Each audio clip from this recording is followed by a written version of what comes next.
Hope you all are well. New day, Sunday. Oh, this information is pertaining to Spirit and Frontier Airlines. I'm going to give you a little bit of background on this information pertaining to these two entities. They tried to merge back in the summer of 2022, but things didn't work out for the two to merge. And now there's some hype about charging fees and new dress codes. And I'm going to give you a 2-minute read on this information. Two low-cost airlines are facing questions over whether they bill passengers on the same flights differently based on where they live. U.S. Senator Maggie Hassan, a Democrat of New Hampshire, is a member of a bipartisan group of senators who say they're worried that Spirit Airlines and Frontier Airlines might be using customer data to charge some people more for the same seats on the same flights. Hassan said she heard from people who paid more or less, depending on the personal information they enter into the booking process. She said executives for Spirit and Frontier refused to answer questions about their use of customer data at a hearing. The booking sites collect information such as zip codes, ages, and genders before showing how much a seat costs. Hassan said she, along with U.S. Senator Josh Hawley and Richard Blumenthal, sent a letter to the companies urging them to be transparent in their fees up front. I think it's appropriate for Congress to say that airlines and other corporations have to be transparent in their pricing, Hassan said. This is what allows customers to really have any kind of power in the marketplace, and it's what creates better competition, which lowers prices. Hassan said the hope is that the companies will change fee structures and increase transparency based on the letter. If not, she says Congress could take further action to make sure the airlines are held accountable. Now, my understanding is that Spirit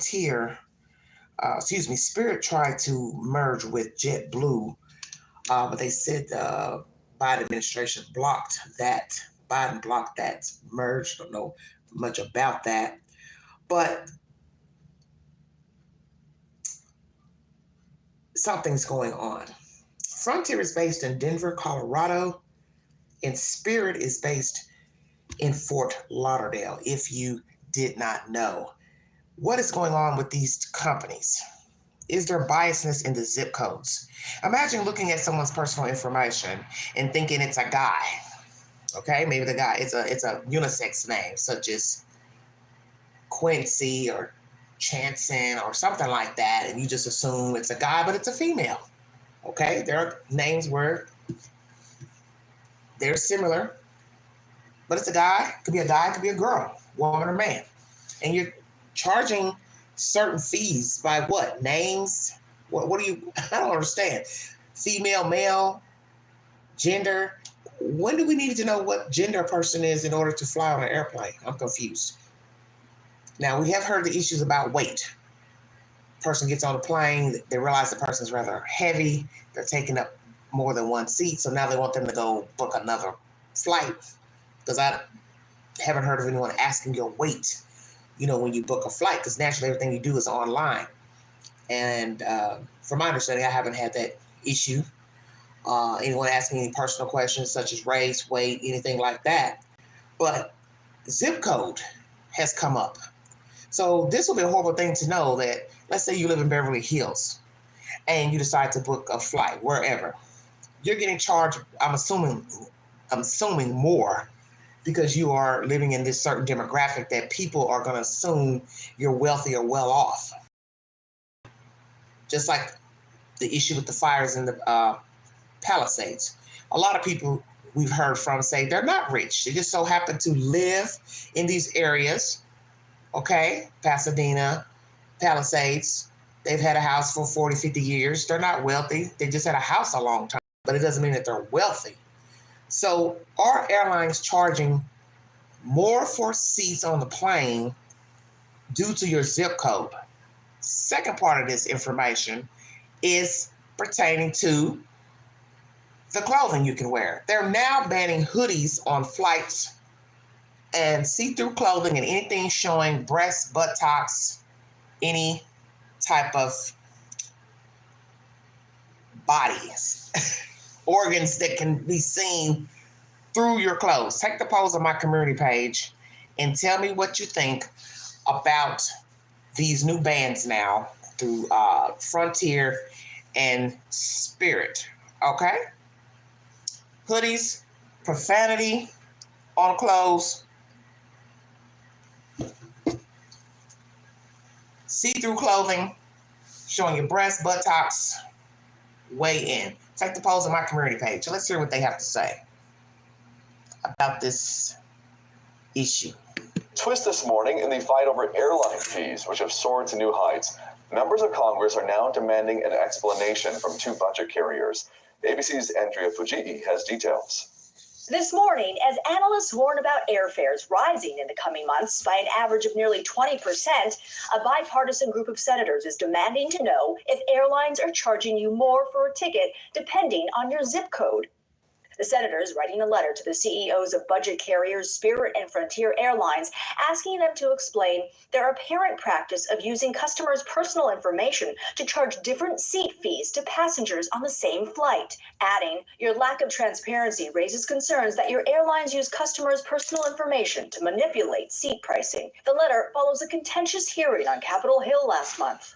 They feel, with more than understandable justification, that they are piggy banks to be shaken down by these skyrocketing fees. You just say, well, you want to pick a seat, we're just going to charge you some random amount more.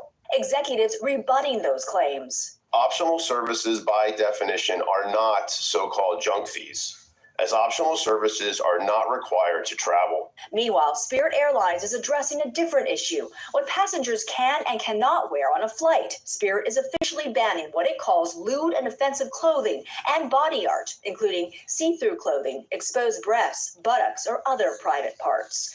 The senators want Spirit and Frontier to end the practice of collecting personal information before showing fees. They've asked the airlines to respond to their letter by February 25th. Hello, I'm Mark Brown. Get more grit. All right, everybody, it's ABC 7. Okay, so I meant to put that in the title as well. So, zip codes, charging certain fees depending on your zip codes. Right or wrong, take the polls, okay? Take the polls on my community page. Should the airlines be charging you, let's say, more fees? Because I'm assuming they would be charging you more depending on your area code, assuming what, you have more money. Then they said something about picking the seats. Okay, so I'm assuming they give you a seat according to what's available, not what you want. Okay? Now, let's say they have open seating at the time of you, putting in your personal information. Do you get to choose a seat? Middle seat, window seat, aisle seat? How does that go? Because I'm trying to get an understanding of that. The choosing of a seat. Clothing. No lewd profanity on your clothing. We're also hearing about hoodies. No hoodies. See-through clothing where personal body parts are showing through the clothes, poking out through the clothes. Tattoos. How do you feel about someone telling you you cannot fly because you have obvious tattoos? And we already know that so many people have tattoos that are visible on their arms, their face, their neck. I personally don't care for tattoos on the face, but to each his own. So imagine booking the flight, which once again, everything's done online. And now they have boxes asking you. What? You're gonna start asking the people their race, their weight, your height. Do you have tattoos? Where are they? What kind of tattoos are they? Because I'm just trying to understand. The person books the flight, and then they walk in the airport. I mean, they've got to go to the checkout center first. Are you just going to stop them right there at the checkout center? Oh, sorry, we can't give you a flight today. You can't fly today because of your tattoos. Because these two airlines serve quite a few places here in the United States and abroad. So I'm trying to understand how's this going to work. Okay. Because at one point we thought they were going to merge. They would have been worth $6.6 billion. Would have been the 5th largest airline. But that did not happen. So I'm just trying to understand the tattoo thing. The clothing, I get. Okay. So somebody gonna say something at the checkout counter when you first walk up with your luggage. Because it won't be any point of letting you go through,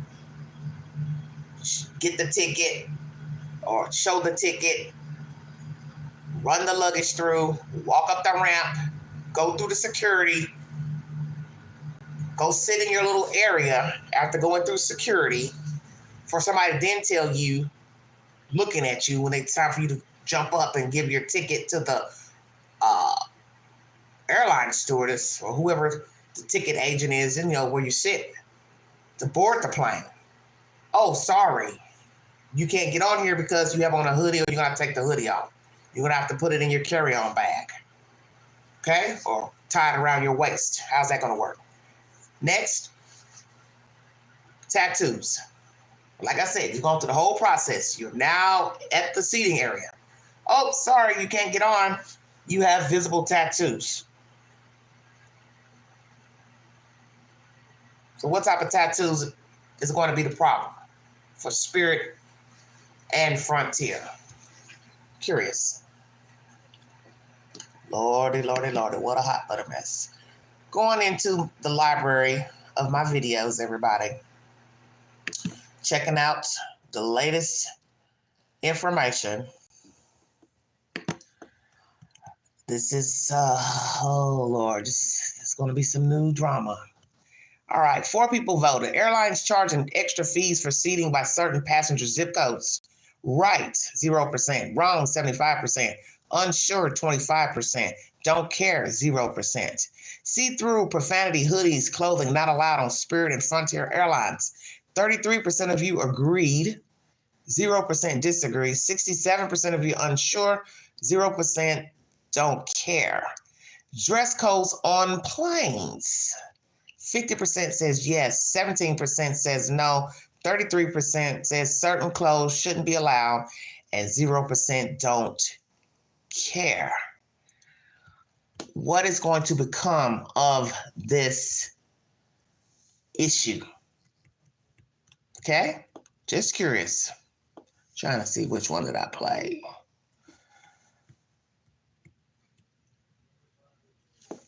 Let's talk about the updated dress code. Let's see what they have to say about that. And then we'll show the one with the guy who was escorted off the plane for wearing a hoodie. Ooh, Lord have mercy. I don't know. Is it because he had the hoodie on his head, or it was the hoodie in general? What was the issue? Will now do more than just check your boarding pass. The airline is making changes to its dress code, and passengers who don't follow it will not be allowed to fly. CBS News Miami's Anna McCoskey is live at Fort Lauderdale Hollywood International Airport with more details about this. Anna. Well, Jim, Spirit Airlines is cracking down on anyone who's showing up to their flight scantily clad. If you're dressed in something that the airline deems to be inappropriate, you may be kicked off your flight. Spirit Airlines is taking off with an updated policy for passengers, and it's all about what you're wearing.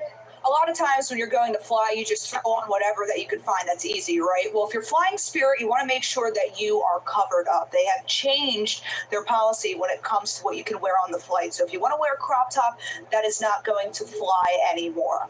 Got to make sure that you're covered up and looking appropriate according to their new policy. The airline updated its contract for carriage, stating passengers won't be allowed to board or could get kicked off of their flights if they're wearing see-through clothing, have exposed breasts, buttocks, or other private parts, if there's lewd, obscene, or offensive clothing or tattoos, or if the passengers show up barefoot. We spoke to some Spirit flyers about the company's decision. There's just so many rules. People just trying to get to what they need to get to. I feel like you shouldn't put no rules on how people should wear their clothes flying to the next destination. That's bad, because you should wear whatever you want. Even if you're not okay with that, you don't have a say in what people wear. They're the owners. I mean, they can do whatever they want, I'm a business owner as well, and I have certain rules as well in my business establishment, so they can do it. And he's wearing a We ask hoodie. these Spirit customers if these Wow. changes will make them reconsider flying with the airline. If they change more things, yeah, for sure. Because why would you do that? Just hearing that made me want to stay away from Spirit, for sure. And we did reach out to Spirit for a statement, and we are waiting to hear back. But for now, reporting live from the Fort Lauderdale Hollywood International Airport, Anna McAllister, CBS. Fort Lauderdale, if you did not know, Frontier is based out of Denver, Colorado. The two thought about merging back in 2022, but so far they're separate entities. Now, each has new rules pertaining to biasness on what you can wear, see-through clothing showing buttocks, private parts, breasts, lewd, profanity on the clothing, tattoos, no bare feet, which, most places you go that's on the ground, they don't want you walking into their establishment without shoes. You've probably seen some people, especially in the South, people love flip-flops and Crocs down here. They want you to have shoes on when you enter a business or a restaurant. And I think that's for common sense reasons. Anything can happen. You walk into a business, you fall, slip, hurt yourself. I mean, you can fall with just shoes on. You misstep, you misstep your footing, you fall in tennis shoes. But naturally, you don't want to be in a store without shoes on. It's just not a good practice. You want to go outside and walk without your shoes on, that's your business. But going inside, they want you to have on shoes. And I think that's a good practice. Common sense, you're going inside of an airport, you need to have on shoes, you need to be fully dressed. Yes, you don't need to be having your buttocks and all that. Because really it's nasty to think about, a person's half naked, going anywhere in public, sitting in a public seat. I don't care if it's the doctor's office, a waiting room, airline. You're sitting in that flight, in that seat for a little while, and nobody wants to sit in a chair where somebody's ass cheeks have been exposed. Because, your bum's your bum, okay? Let's just keep it real. A stinky bum in blue jeans or jogging pants, okay? Tattoos. Let's talk about that for a second. Tattoos. Now, this is a slippery slope with the tattoos. What type of tattoos would be considered offensive? Crosses on the face, the cheeks, neck. What are we talking about? Graffiti. Written graffiti on the forehead, the cheeks. Some guys have, writings on their face, crosses on their face, swastikas on their face. So what are we talking about? What is it that they would deem offensive as far as tattoos? Tattoos up the arms, the legs.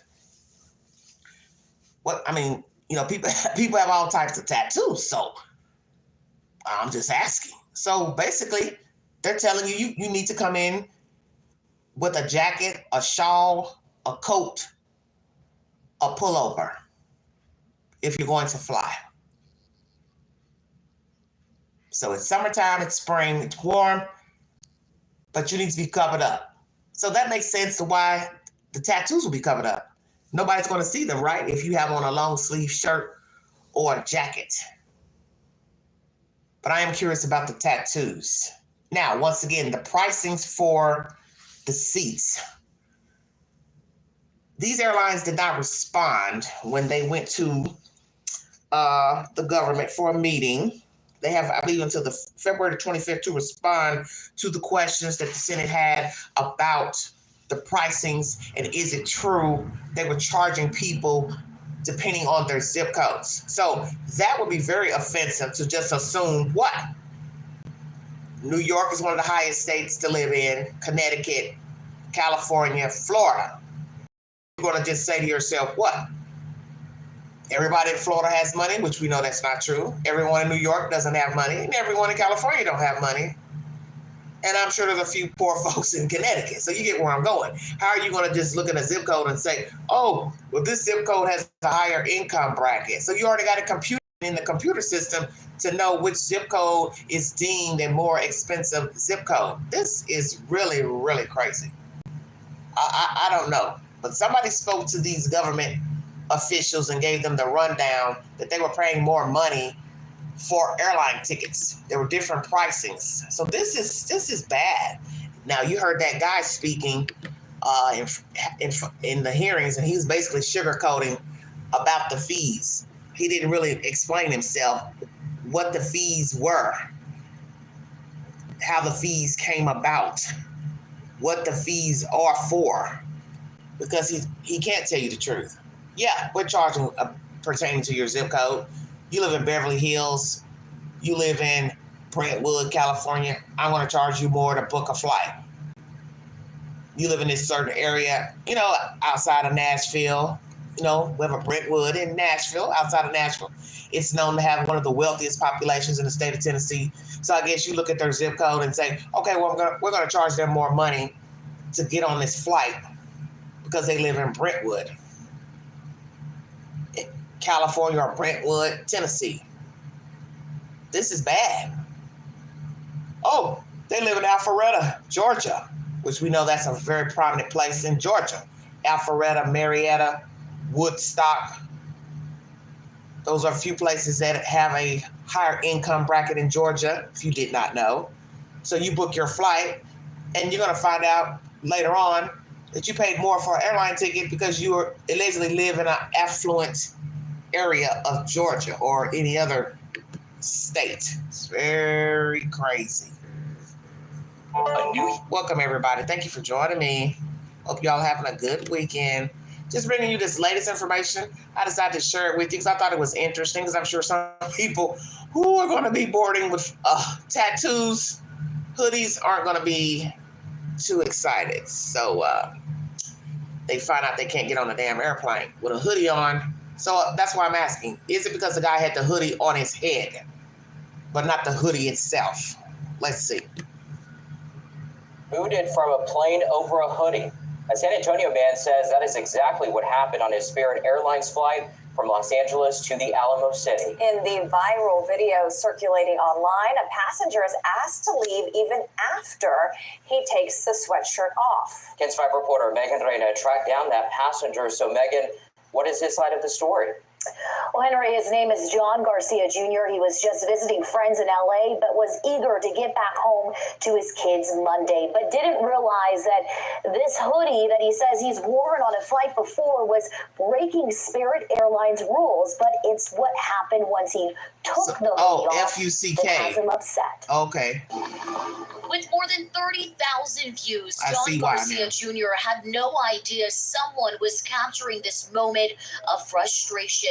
Spirit Airline workers demanding he get off the plane over this hoodie with the F word printed in big letters and spelled with a V instead of a U. It's anti-hate. It was just unique to me. He says right as he was boarding, a flight attendant questioned if he was in the right seat, then a minute later told him he had to take the hoodie off. And I'm like, are you serious? I'm like, man, I'm not taking my sweater off. He says he asked the flight attendant to take it up with the captain. A few minutes later, he says another employee and security guard approached him, demanding he take off the sweatshirt or get off the plane. He's like, let's just get you from point A to point. I said, man, that's all I'm trying to do. That's fine, whatever. So I take my sweater off, and that's where the video begins. He says once he takes it off, the worker tells him he can file a complaint if he wants to online. Of course, if I'm going to file a complaint, I need names. So I just tell him, well, I'm going to need all three of y'all's names. You, her, and the security. And that's when you just get them off. Garcia says he was fed up at that point, so he put his sweatshirt back on and got off the plane. What I'm saying is, why did he kick me off just because I asked him for his names, which ultimately is going to have to be given in a complaint. According to Spirit Airlines' contract of carriage, a passenger could be asked to leave the plane if their clothing is lewd, obscene, or offensive in nature. A spokesperson with the airline told us in a statement, quote, "We are aware of the video and our team is investigating." And Garcia eventually made it to San Antonio with a different flight with Spirit Airlines, and he did file a complaint and is expecting to hear from the airline tomorrow. Henry ECs. Okay. Have you given a medical? So basically, this is about the FUCK. That's what it's about. Even though it's saying, I don't condone hate, but there's a profanity on the sweatshirt. It's a cuss word, which you see they had it blurred out. So it doesn't matter the meaning on the sweatshirt. It's the fact that the FUCK is visible on the shirt. Okay? There we have it right there. FUCK. Weigh in, everybody. What do you think? Now, what's interesting, it doesn't appear that he's getting ignorant or cussing or fussing that I can hear. All he asked for were their names, because they did say, well, you can file a complaint. So I'm wondering if you said that hoping he'd get off the plane, or what was the reason for telling him? You know, because everybody's got their own motivation for why they say stop. You tell him to take the sweatshirt off, he takes the sweatshirt off. But then you say, oh, you can file a complaint with the airline. And then he said, okay, well, I'm going to need all of you all's names. And then you ask him to leave. Why ask him to leave just because he asked you for your name? He said, well, common sense will tell you I'm going to need your names to file the complaint. So what? They got offended because he asked? Because that's how it's appearing. You didn't want to give your names? Well, they're going to check the roster of who all worked on that flight, who all went on the plane to talk to him about a damn sweatshirt that said FUCK, then hate World Tour. I'm all for, you know, trying to keep the airline decent, attitudes decent. That means wear hats, you know, anything that's saying anything derogatory. But then people are going to say, well, how far are we going to go? What will be next? Like I said, I don't believe in profanity, you know, on clothing. Everybody's different. Some people don't mind, you know, walking around with profanity on their shirts, their sweatshirts or whatever. That's their business. And although it's basically, you know, it's supposed to be really a positive thing, it's just the FUCK may not be, you know, positive in the eye of somebody else. You're saying F hate, but it's the fact that FUCK is visible. So they don't want that type of banter on your clothes and visible to others. So now we have to ask the ultimate question. Did this airline state this in their policy when you book the flight? What is on the itinerary when you book the flight? Does it give you a guidebook of what they don't want you doing? Just saying. Did you all tell people when they booked the flight? Somewhere in the box. You can't have this, and this on. You may be subject to get off the plane if you got tattoos. I think the tattoo thing is going to really be a problem. Okay, you know now not to go out here with anything on the sweatshirt that says, you know, bitch, damn, fuck, blah, blah, blah. Okay, so now with the tattoos, let's talk about that. How are you going to work this out? Because a lot of people have tattoos. There's people who have tattoos that you wouldn't even think would have a damn tattoo. You got older people that have tattoos. So I'm just saying how far you all want to take it with the tattoos. What type of tattoo or tattoos would be deemed inappropriate that would disallow a person to fly on an airplane? Lord, Lord, Lord. Flora says, I think it's silly they kicked him off for that. Well, it had a curse word on it, Flora, that's why. It says no profanity on your clothing. So we're going from profanity on the clothes, tattoos, biasness on your zip code, being charged extra fees depending on where you live, possibly the seat that you asked for if the seat's available. Oh, Lord. As I said, what will be next? Hair color, shades of color. We already know weight's an issue. There was once an issue with Black people wearing braids. They wanted to be airline stewardess. That was an issue. Some women have sued airlines because they told them that their hair wasn't appropriate. They didn't want them wearing dreadlocks or braids. They didn't think it was deemed a professional look for airline stewardess, airline hostess. Weigh in. I don't know how this is going to end, but I just decided to share this information with you all. I got the notification day before yesterday, and I said, oh, this will be a good topic to discuss with the chat. I don't, all I can say is I'm glad I don't have any tattoos because I refuse to be arguing with somebody in the airport about a damn tattoo. On my face, my neck, my arms, my legs, my ankle, my feet. I know people who have tattoos everywhere. That's probably the reason why Spirit and Frontier want you to be covered up. We want you covered up because we don't want to see your belly button, your breasts, your tattoos. Lord have mercy. We don't want to see it.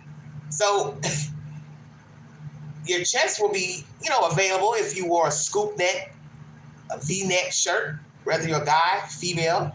Same thing with your face. You can't cover your face. And there are people who are walking around, sadly enough, they do have tattoos on their face, which Queen doesn't. I don't care for that.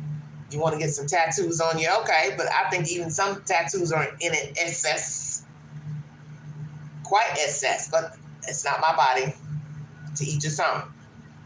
But the face, is that going to be an issue? You can't board the flight with tattoos on your face. I'm just curious. I don't know. Yeah, I would say so. Yeah, a tattoo with F-U-C-K on your face probably wouldn't fly. Literally. You won't be flying nowhere. Listen, you won't be flying nowhere. You probably won't be going anywhere either. Walking into certain businesses, they'll probably tell you, could you please remove yourself? We don't want you in here with that on your face, on your neck, wherever you're going to be seen.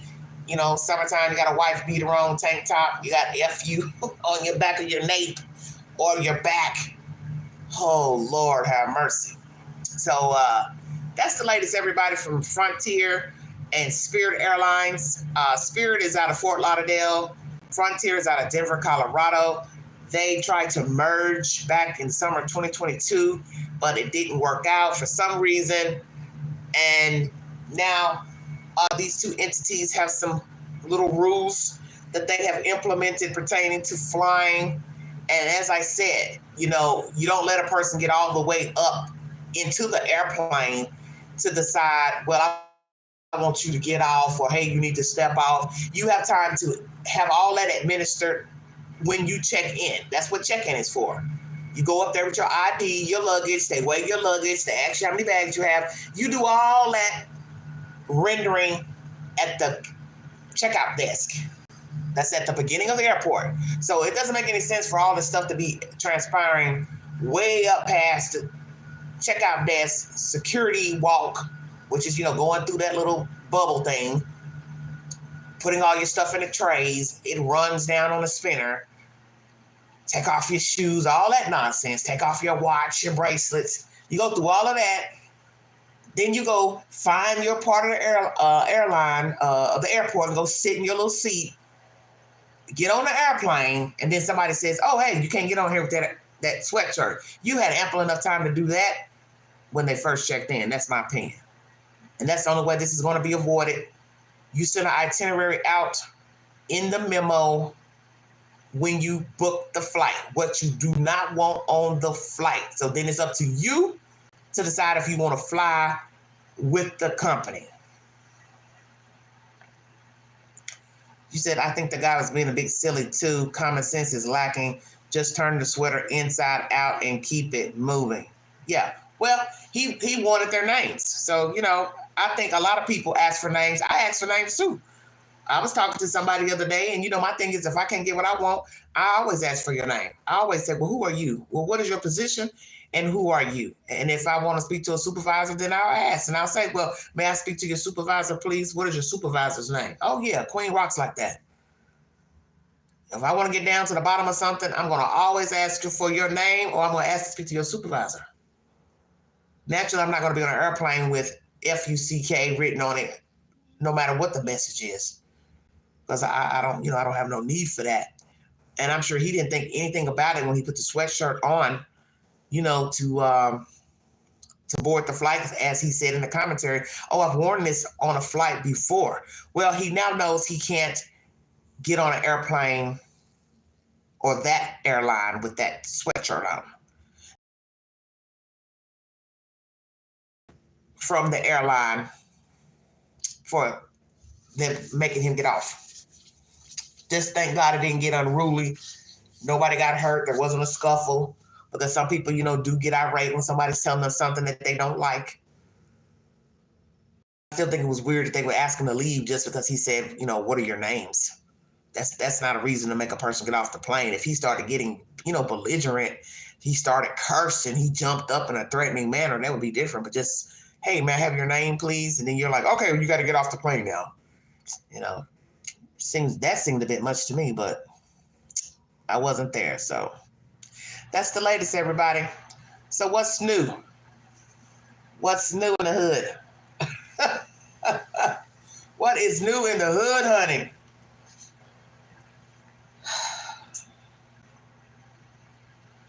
Yeah, those two tried to merge back in 2022. And so they have until February 25th to give answers to Congress about the upcharge, manipulating seats.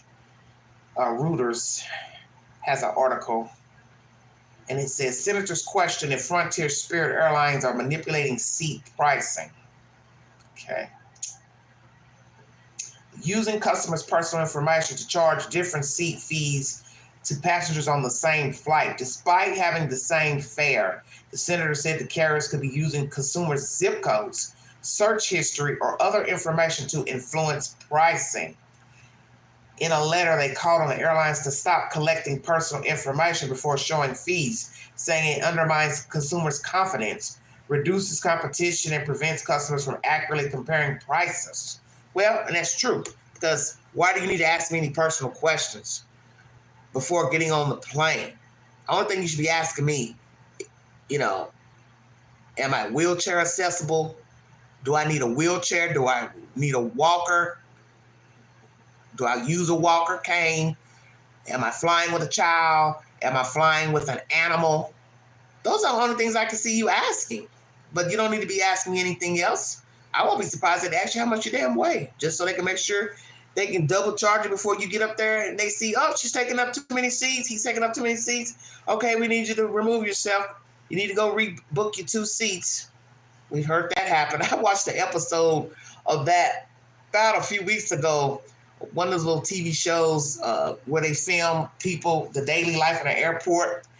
And the lady they wanted her to rebook a flight because she was a heavy set lady. And she was like, my mom booked this flight. How am I going to get to where I'm going? I don't have any money. The ticket was already bought for me. Boy, that was sad. She started crying. It was horrible. So I'm sure that would be next. That'd be on the list too, hell. Upcharge you for getting an extra damn seat because you got a little fat on you. But like I said, where's it gonna stop? Next it'll be your hair. It'll be something new. Something new. There was something else I saw I wanted to talk to you all about. Hold on one second. He said, I had this nasty, crazy passenger who just kept farting and laughing. I don't know if he was mental or on drugs. Be true, Lord. Why do they charge you $30 for tickets to seat on American Airlines? What do you mean? Why do they charge you $30 for tickets to sit on American? I don't understand what you're saying. Pick a seat. Well, that's what they're talking about, be true. They got an answer to those questions February 25th. Senate is asking Spirit and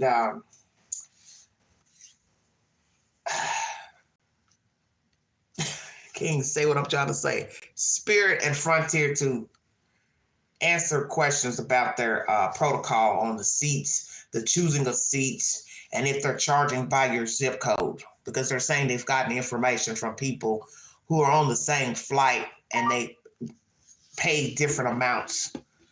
I didn't know you could pick a seat on the airline. I thought they just gave you a seat. So it's $30 for American Airlines. Oh, interesting. Didn't know that. Well, that's one of the questions.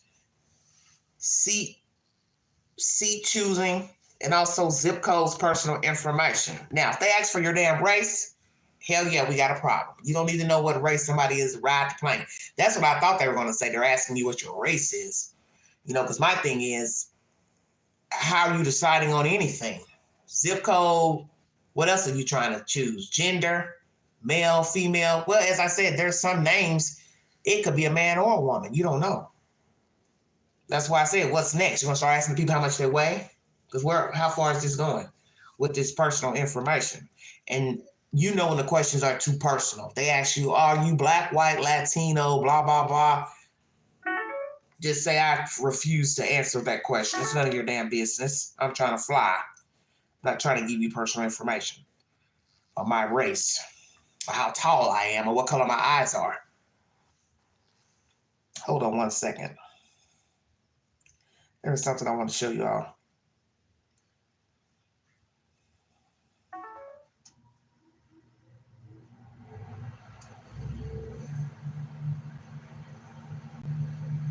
It's always a way. They're trying to find a way to make extra money, I tell you.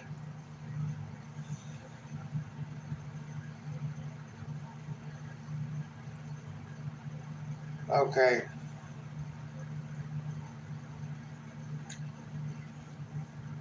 This is something.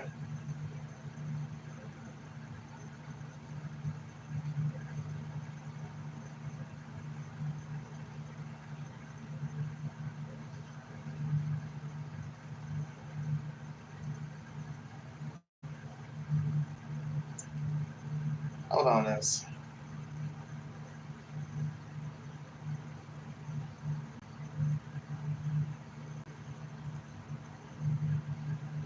Okay, this isn't the one.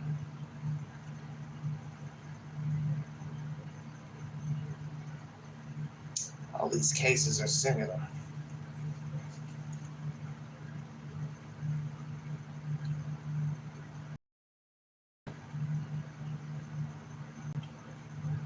I don't know if y'all heard of this story.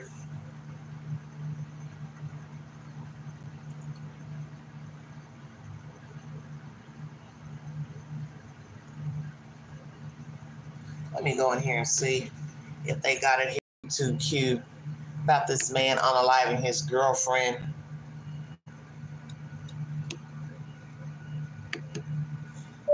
Man shoots girlfriend because baby wasn't his.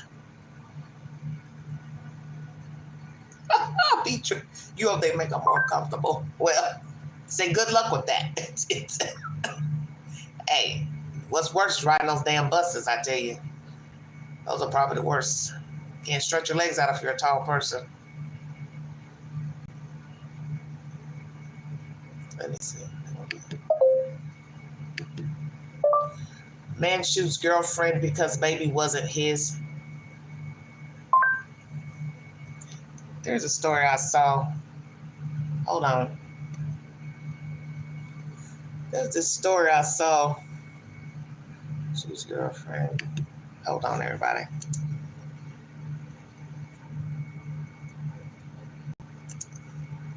I should have already pulled it up.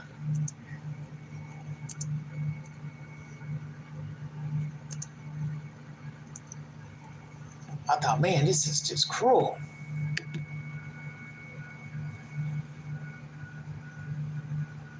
That's 3 years ago.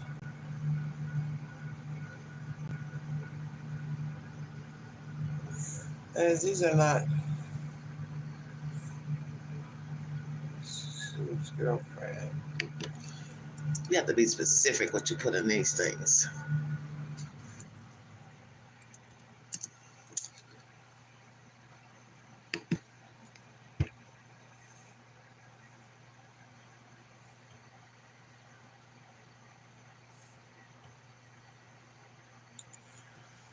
I think it's law and crime. Let me see.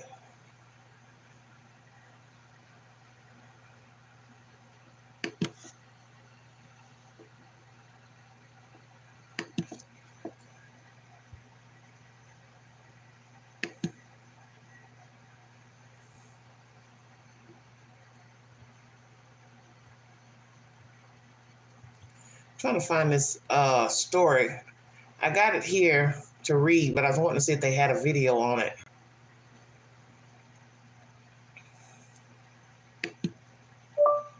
Man shoots girlfriend 5 times in the back.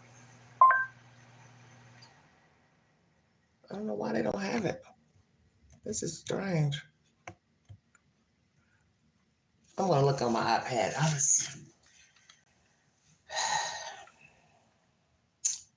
This is Indianapolis.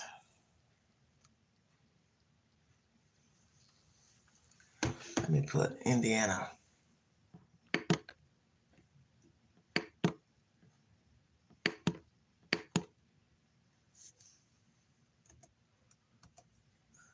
Well,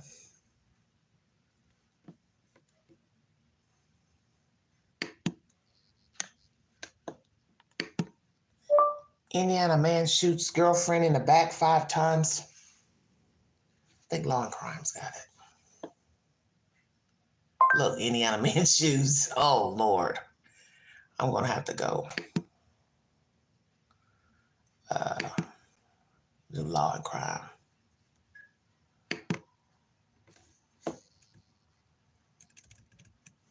I don't know what's going on.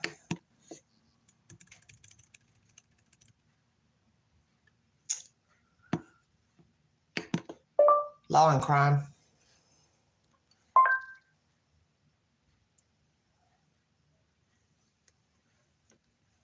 Let me see if it's in here.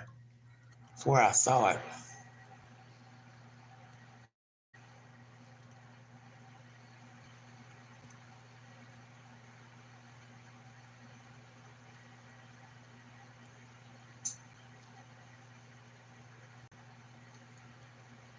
Well, I guess they're starting a Korberger case.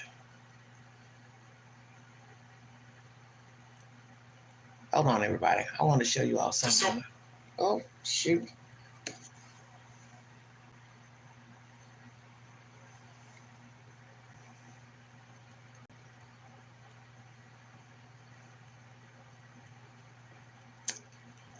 Well, now why are they not showing it?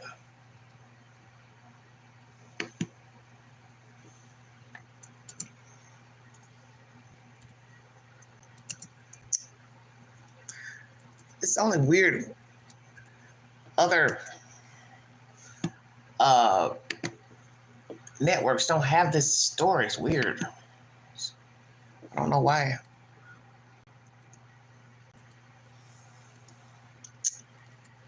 It's strange.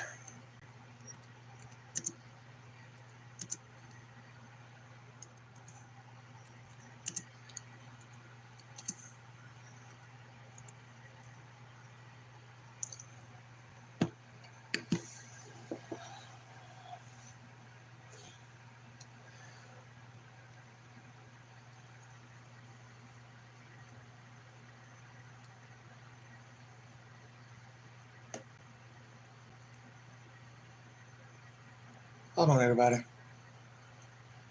I'll probably just have to read it to you because I don't. Law and Crime. I don't see it.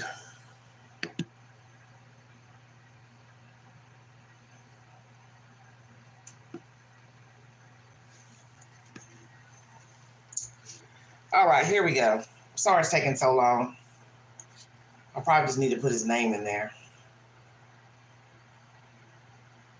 An Indiana man has been charged with attempted murder and feticide after her shot his estranged wife in the back, ending her pregnancy. Jeremy McBride, 36, reportedly told police he bought a gun a few days earlier and intended to kill Kayla Netherland, her baby, and himself. McBride and Netherland were estranged, police said, and he was upset because he and his wife hadn't gotten divorced yet. She had gotten pregnant with a child that wasn't his. McBride told detectives that he had hoped he and Netherland, who was 5 months pregnant, would get back together. On Sunday, he said the two had been hanging out and gone shopping at Goodwill. According to the affidavit, they were talking when McBride opened fire, telling detectives it made sense in the moment. It's crazy. He shot her 5 times in the back and she never saw it coming, he said. A friend of Netherlands arrived at the home moments after the shooting and saw McBride standing over her. Police wrote a report that McBride looked at the friend and then walked out the front door without saying a word. The friend called 911 reporting that she thought McBride had killed Netherland. Indianapolis police said the license plate readers tracked his vehicle and a traffic stop was initiated. McBride was taken into custody without incident and a firearm was found in his vehicle. Netherland has undergone multiple surgeries since the shooting and is expected to survive. Doctors were unable to save her baby, however. There's also a GoFundMe for Kayla Netherland. Wow, wow, wow.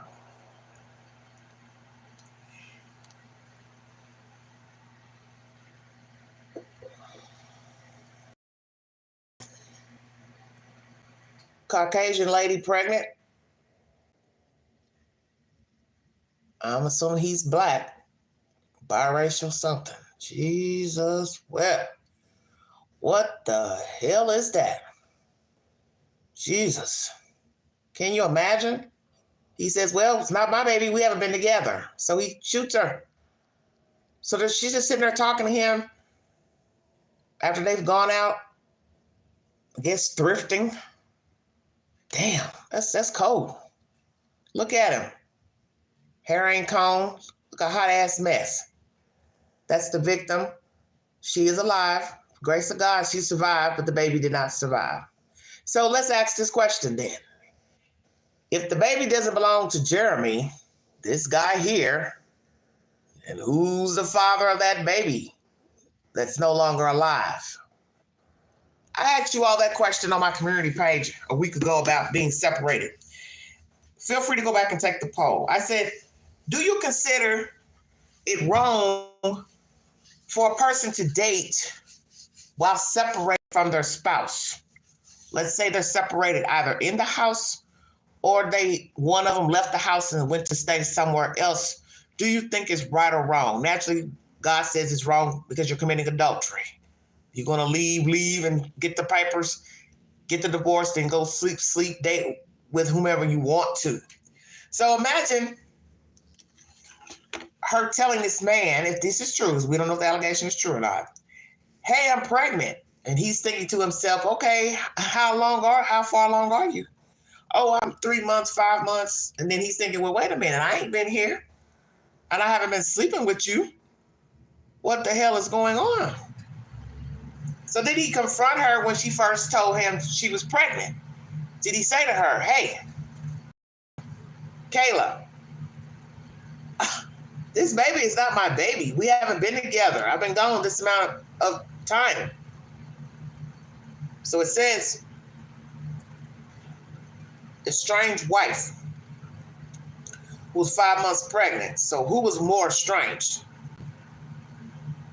6 p.m. Sunday, 700 block of East Pleasant Run Parkway. 25-year-old Kayla was in the bathroom suffering from gunshot wounds.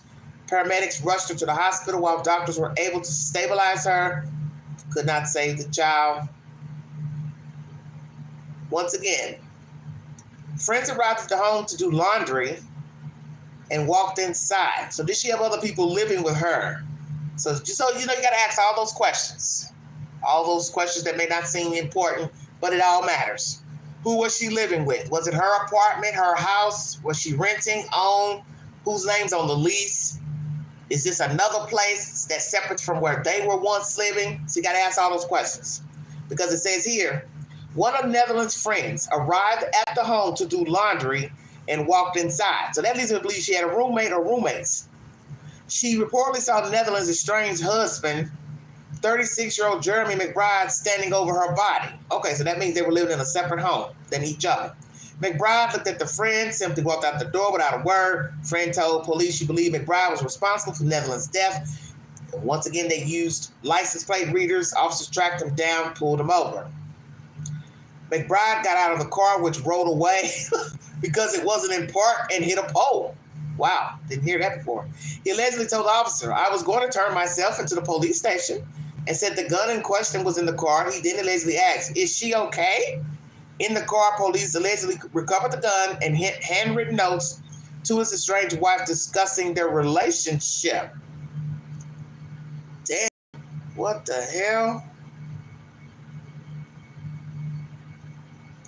McBride wrote to Netherland of his frustrations with her infidelity, his frustrations with their failed relationship, his anger and insecurities, which led him to mistreat others, his belief that he has not molded himself into an individual she would want to have children with, and that he had wanted children with her, detectives wrote.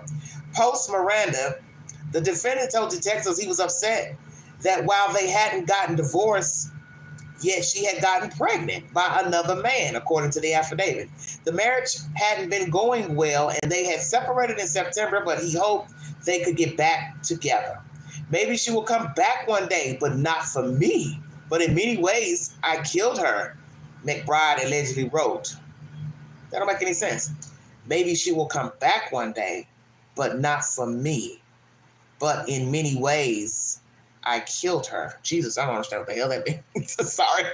He allegedly bought a gun and ammunition a few days before the shooting with the intent of killing her, the baby, and himself. McBride said he and Nevin had been hanging out on Sunday, shopping at Goodwill, before going back to her house to hang out. So, back to her house. Okay, so they lived separate places. They were talking with her in the bathroom, and him sitting on the bed, the affidavit said. He reportedly said shooting her made sense in that moment. So he fired 5 shots into her back. She never saw him shoot, he said. Certainly what is alleged is this person went to great lengths to carry out what he intended to do. Marion County Prosecutor Ryan Mears told local Fox, WXIN. Cops said Netherland underwent at least 2 surgeries, one to remove the fetus, the other to address her internal injuries. She remains at the hospital. McBride is at the Marion County Jail without bond. He's facing charges of attempted murder and feticide. Wow. Law and Crime is the source. If you need verification, this was uploaded January 23rd. Once again, damn. Well, some people might not think it's wrong, Norton, to get tangled up with somebody while married, whether you're separated or not. You know that. Everybody has their own ideology about being involved with people. Many people have affairs, and many people step out on their marriages for whatever reason, and many people separate, and some people do believe it's okay. If you, oh, well, you're not going back, I'm not going back, yeah, I can go date somebody else. So, that's their ideology. Here is the lady, Miss Kayla Netherland. She's currently alive, but her baby did not survive. 5 months pregnant at the time of the shooting. Here is the suspect, her estranged husband. I don't know why I kept saying boyfriend. Her estranged husband, maybe she thought of him as a boyfriend, I'm not really sure. He looks crazed as hell in this picture. Might have looked halfway decent before this, but mugshots are never flattering. Very few people are coiffed when they get their picture taken. What was going on between these two that led him down this road to kill her and this, tried to kill her and this kid? The kid's dead. The baby's dead. The baby's not here. That's the victim. Husband. He was angry. Things weren't working out. So what was said on that Sunday? What was said in their conversation when they got back from the Goodwill? I'm curious.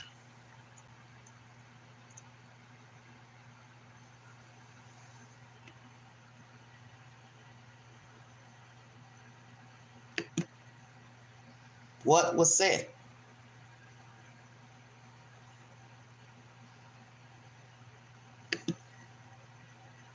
Hey, I'm not happy. It's not working out. I'm not getting back with you. Did she tell him she didn't want to get back? Did he ask her about the baby? Is this my baby? What did she say? That's what I want to know. What did she say? Yes, it's your kid. No, it's not your kid. Because naturally, a man's got enough sense to count backwards to say, well, you and I have not been together. This isn't my kid. These are the latest developments. Breaking news, Law and Crime. Oh, Lord, what the hell he done got in?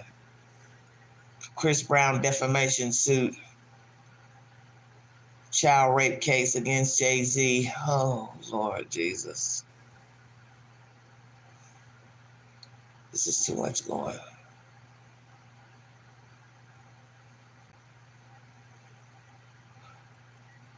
I'm looking forward in this uploads.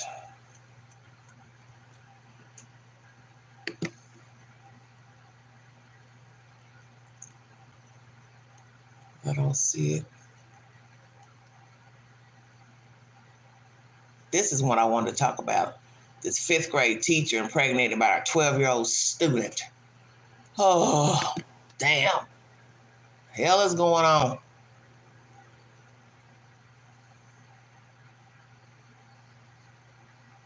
I need to check on this P. Diddy nonsense, bring you all an update. They said it was on Law and Crime, but I don't see it anywhere. The video.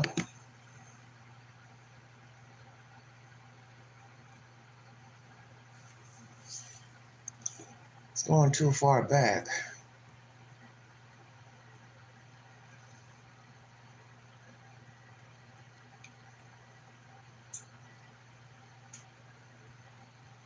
So weigh in, everybody.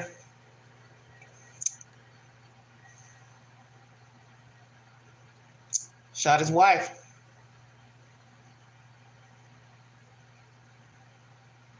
Look at this. Woman sends $800,000 to fake Brad Pitt scammer after divorcing husband.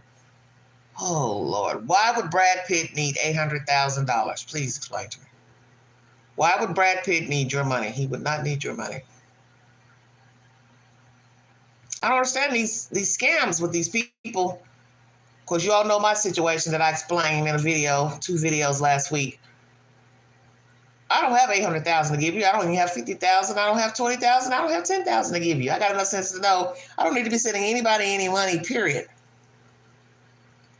I don't give a damn if it's $5, $10. Why are you asking me for money? Because you shouldn't be. $800,000? Who gives a person $800,000? This is what I don't understand. Hey, hello, honey. I don't understand these scammers. It just don't add up. How are you talking to someone that you don't see on a video chat or Skype and you just think it's okay to send them money? This is crazy. Let's check out this story here briefly, then I'm going to get out of here. Oh, Lord. When I get an update pertaining to how that lady is doing, I will bring you an update to Kayla, who was shot by her husband. He doesn't have a bond, which he shouldn't have one. Lord have mercy. What a mess. Sexually abusing a student for years and having his baby, despite him being a child himself. And get this shocking case came to light after the alleged victim's father noticed an uncanny resemblance between the teacher's baby and his own son. Now, the teacher is facing serious charges as disturbing details emerge from their alleged relationship. Welcome to Sidebar, presented by Law and Crime. I'm Jesse Weber. Okay, I got to stop here before he gets into this. Oh, my goodness. What do you mean he noticed a striking resemblance between her baby and his son? So what, the teacher was still hanging around the family? Because how would I know what my son's teacher's baby looked like? What the hell are we talking about here?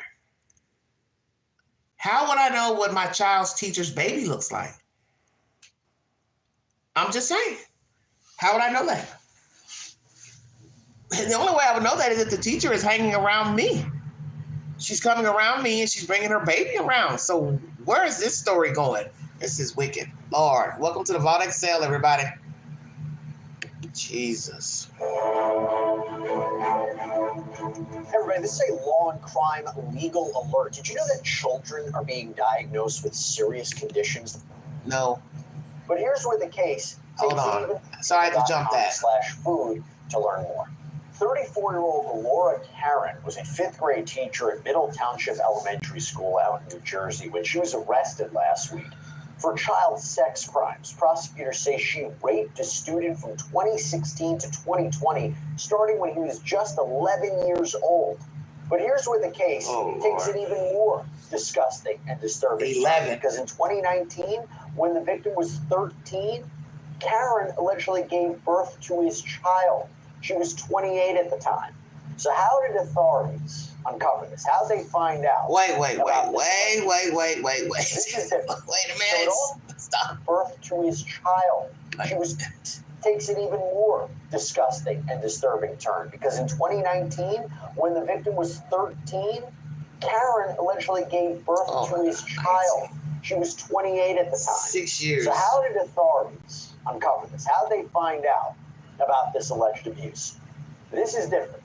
So it all started with a social media post, apparently, because it's being reported that in December of 2024, the victim's father made a Facebook post pointing out that Karen's 5-year-old child bore a striking resemblance to both himself and his son, the alleged victim in this case.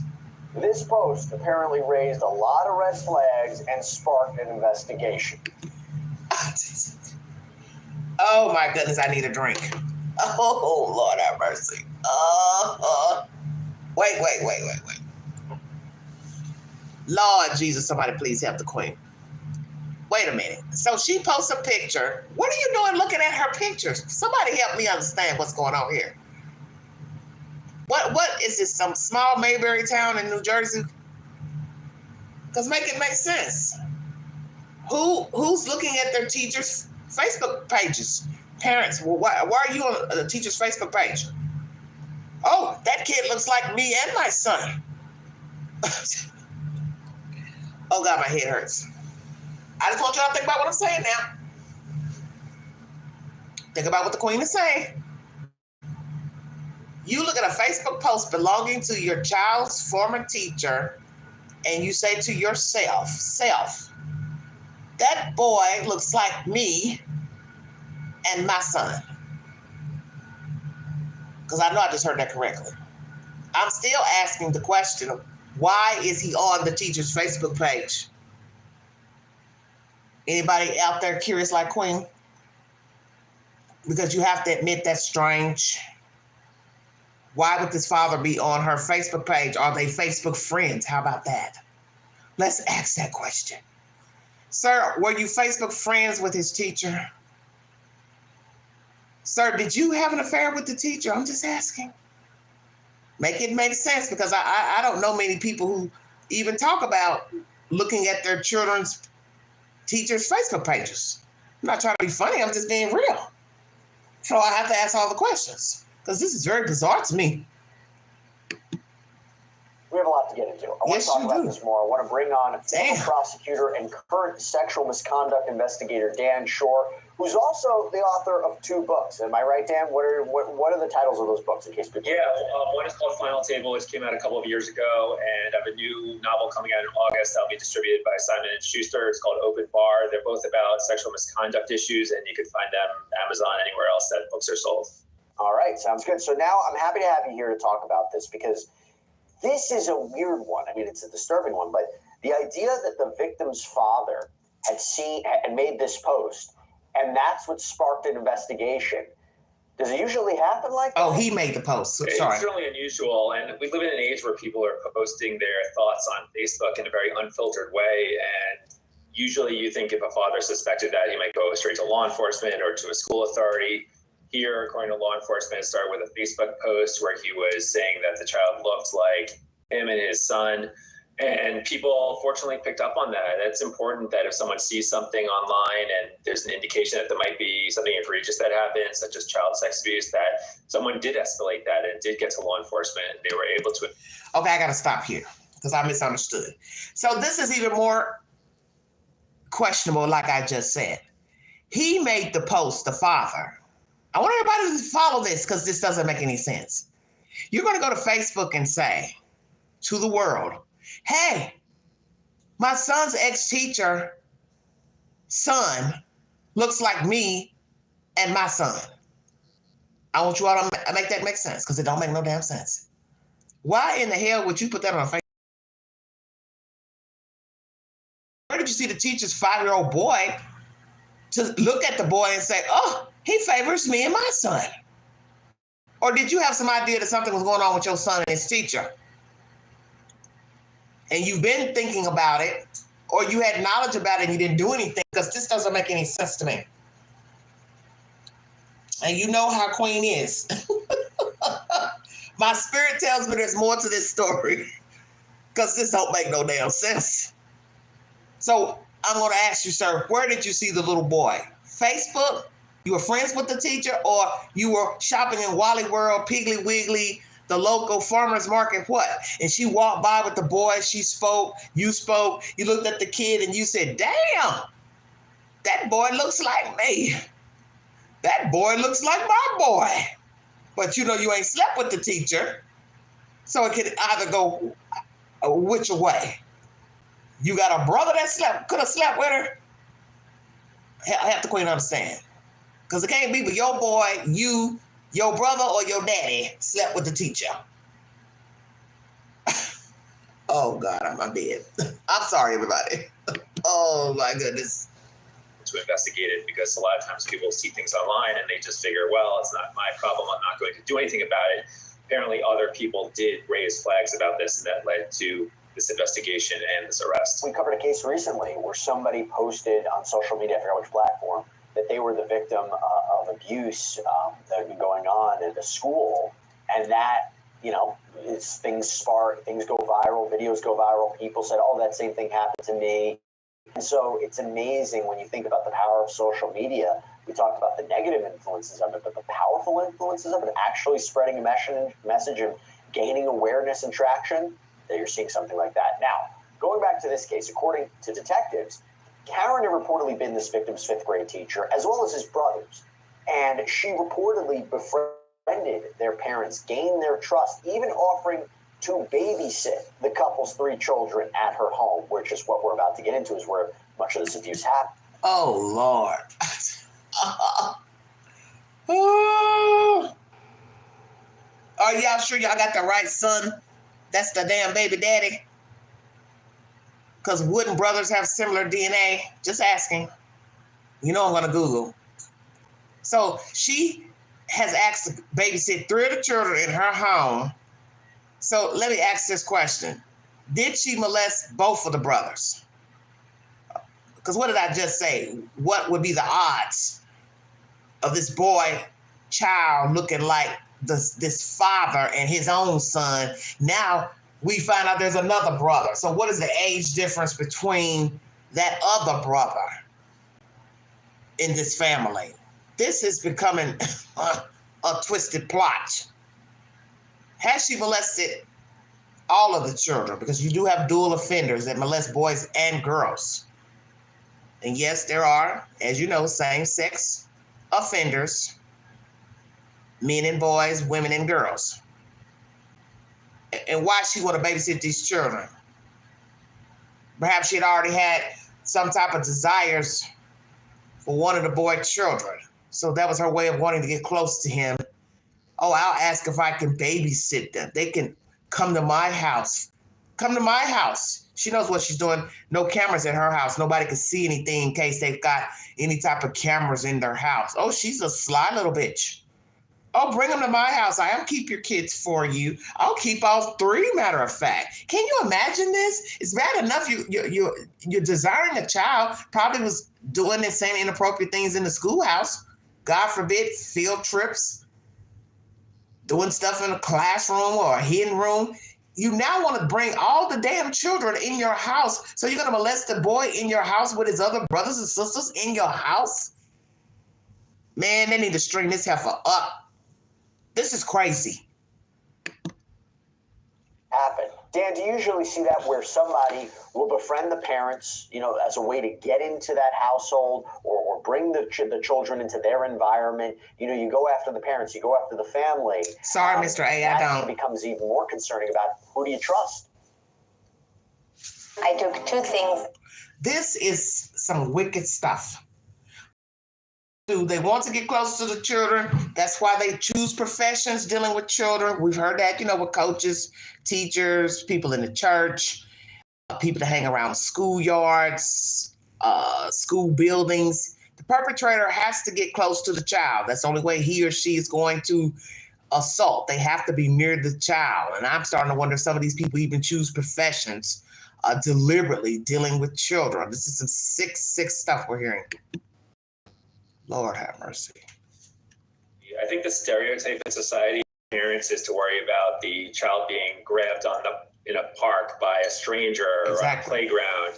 And people, there's this stranger danger that if I turn my head for a few seconds, my child's going to be taken or something dangerous is going to happen. Those things do happen, but the much greater danger in society is people that you trust, people that ingratiate themselves to a family, become people who the family looks to as someone, well, they're safe because they're with this person who we know. And unfortunately, most cases of sex abuse that I've seen in my career, and I've been investigating these for about 25 years, they generally involve people that the parents knew or the child knew. And those are the ones that are often the ones who are committing acts like this. And it's tough when you want to trust someone. I know as a parent, you want to trust the people in your community. You want to trust the caregivers. Unfortunately, those are often the people who abuse that trust, or at least the people who commit sex abuse tend to be the ones who are in positions of trust. Unfortunately, you are very right, and that's a real big issue that we're seeing a lot, particularly the stories we cover here on Sidebar. Now, at first, these kids, so the victim, the brother, the sister, they would have had these sleepovers, or they had these sleepovers at Karen's home. But eventually, for some reason that hasn't really been released, the victim and his siblings, they started living full-time with Karen. And in fact, during her first appearance at her hearing last week, the judge referred to Karen as a, quote, resource family parent for the children, which is, when in New Jersey, our understanding is what they refer to as foster parents. So what? Say that again?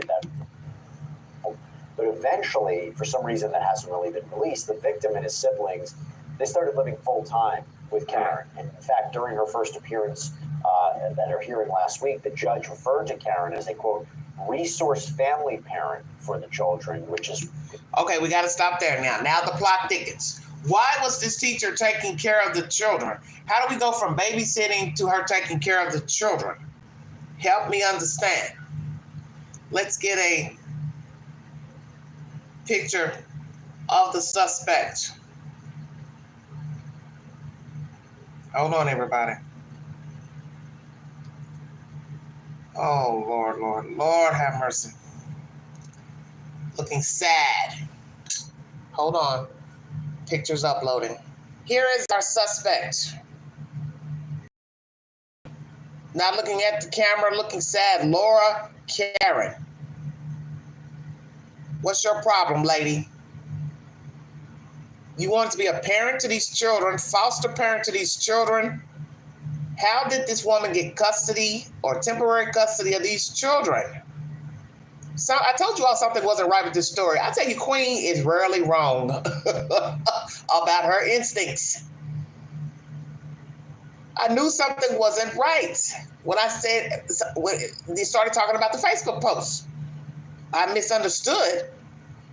It wasn't her post, it was the father posting saying he saw her boy and wondered why her child favored his kids, which makes, sorry about that, which is bizarre because the first thing I'm thinking to myself is, well, where did you see her kid to say, oh, her kid looks like me and my son? And what is she doing taking care of these 3 children? Would you say she was a bad teacher when I went there? Jordan, who are you, Jordan? This is crazy. Let's finish this. Something's off. When in New Jersey, our understanding is what they refer to as foster parents. And Karen attended that hearing virtually away from jail. But during an interview with detectives, the victim's sister told them some very chilling details about what she witnessed. She said that she would often wake up to find her brother sleeping in Karen's bed, despite the fact that the kids shared a room upstairs. Even more disturbing, she claimed that Karen would enter the bathroom and lock the door when her brother was showering. And the victim's brother told police he once witnessed Karen sexually assaulting his brother when they thought he was asleep. And by the way, Dan, just to stop there, it's one thing in a lot of these cases we have testimony or the potential testimony of the victim, the child themselves. You know, the idea of, oh, at a trial, they're going to be the only ones who testify to the abuse. But now if you have other eyewitnesses, I told you, children, that raises this. This is crazy. Definitely. Let me interject here before the expert speaks. I just said that. What did I say about her wanting to babysit the kids? What did I say? I said, don't tell me this witch is this crazy that she wants to take these kids into her house because her eye is on one of the kids, and she's going to be stupid enough to molest one of the kids in the same vicinity of the other children. You can't assume because you go in a room with a kid, the other kids ain't listening and wondering what the hell you're doing in that other room. So now we have one of the children saying, yes, they witnessed a child molestation. She thought they were asleep or the child was asleep. Then she's going in a locked bathroom, going in a bathroom, locking the door while this boy is taking a shower. And you think his other brothers and sisters aren't wondering what the hell you're doing in there with a boy while he's showering. Oh, I guess you want to shower with him.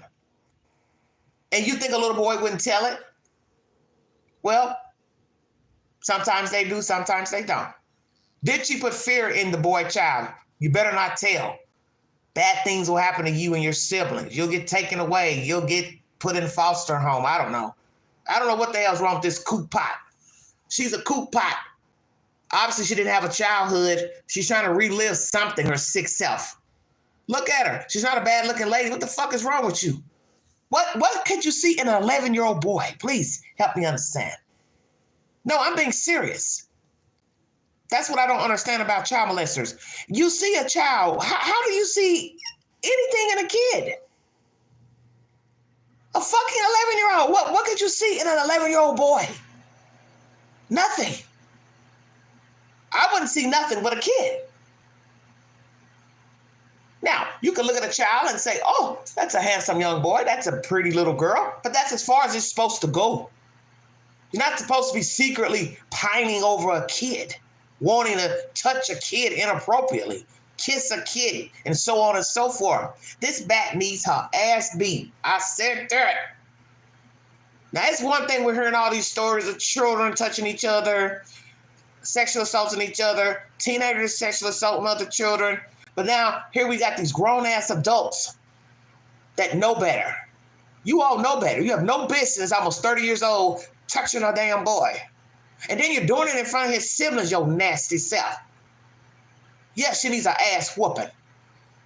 General population, no special treatment. No, you can't be housed with the other child molesters. No, ma'am. No, no, no, no, no. General population, get your fucking head scalped. God forgive me for what I'm saying. I don't care. I don't feel nothing for nobody that mess with children. You have no business messing with people's fucking kids. There is no reason to ever be sexual assaulting anybody. Let me make that clear. I don't care if it's a child, a woman, a man, the elderly. It's gross. You have something wrong with you when you want to take the cookie, take the nookie. Whether it's a child or it's an adult. You're just a filthy pig. She's a filthy pig, oh nasty goat.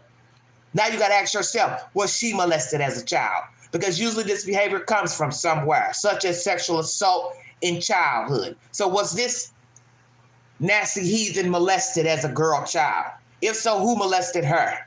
Oh, I could throw up. Child sex abuse generally does happen with no one else around, so it is hard sometimes to prove those cases. And of course, this defendant. Oh, sorry about that. Brief intermission. Yes, she could get a man. She don't want a man. She want a kid. She wants somebody she can control. Manipulate. Don't tell anybody. Secret. Oh, nasty heathen. You do with a boy. Most boys aren't even fully developed, just like a girl. This is sick. This is sick. Did he tell anyone that she was touching him inappropriately? Did she have full sex with him? Because I don't know how it went. Don't mean to be disrespectful, but was it just touching or did she do the full shebang? So now you're teaching him to be a predator. And that's what people don't understand about being touched inappropriate. A lot of child molesters were touched as children. That's where they learn it from. They don't get help, so they start seeking out children as adults. Because they've done it so long, somebody was touching them, then they start emulating it as, preteen, teenagers, and now they're an adult, they don't know how to turn that off. Oh, Lord have mercy. mercy. And then to think she has a boy child. Hell, has she been molesting her boy? Ding, ding, ding. Hot damn. She had a 5-year-old boy. Was this woman molesting her own boy? Oh man, I'm dead. I'm dead. Until proven guilty, we'll hear as this case proceeds what her defense is, but certainly having another sibling who's saying that they witnessed something, including the actions that you described, that supports the allegations here in a significant way. Now, from the defendant's side, they'll have to demonstrate if they decide to contest. There might be saying that if it's not true, but if it is true, that certainly corroborates the allegations. And we have a child here who is supposedly the biological son of the abuse victim. So just DNA testing from that will certainly prove that there was sex abuse that occurred since the son was underage, and underage in a very significant way. This isn't someone who is just barely underage. This is someone who is very underage, very young. And if this is true, this was a significant violation of trust and very damaging to that child. Yep, 100%. You can't forget. It's so disturbing to say, but that baby is not only a living child who is now born into what is a very difficult set of circumstances, but also is now a key piece of evidence. Think about it like that. Yes, yes. Going back to what I mentioned DNA. before, one of the siblings also claimed that after that baby was born, the victim moved into Karen's bedroom permanently. When interviewed by police earlier this month, the victim, who's now an adult, confirmed that there was a sexual relationship with his former teacher. He said that he had remained in contact with Karen up until his father's Facebook post in December. And in that post, the man said that Karen's child looked a lot like himself and his son. He noted in the post that Karen had been his son's teacher. That post was brought to the attention of the school superintendent, who then called the police. That's how this all spiraled. And according to the criminal complaint, which was been viewed by the Courier Post, after the Facebook post was published in December, the victim reportedly called his younger brother, confessed he was the father of Karen's baby, and the victim's sister also apparently told police that her brother texted her to admit he was the father. Oh my goodness! That she keep it a secret so Karen wouldn't get in trouble. That is a very common symptom we see as well, right? The idea of why hasn't this been reported earlier? Okay, so I'm confused because something's missing in this story, as I suspected. Why were these children in her care in the first place? How long were they in her care? Did anybody suspect any hanky-panky going on with the boy besides his own brother and sister? Why didn't the brother and sister tell somebody, a school teacher, another parent? When did these kids go back and live with their parent? Did they live with the mother, live with the father? Was there child abuse in their life? Was anybody ever touching them inappropriately? See, there's too many questions with no fucking answers. Why? Why were these kids with her? Why were these kids with her? And this boy, he's like 19 now. He's known all along that he got his own damn teacher pregnant and ain't told nobody. So did he ever tell somebody, like a schoolmate, he was messing around with the teacher? Because they said he knew that the baby was his. This is crazy. It's like secret for secret for secret. Everybody's holding this little dirty secret with this nasty heifer. A brother and sister watching this woman touch their brother. Obviously, they don't tell nobody.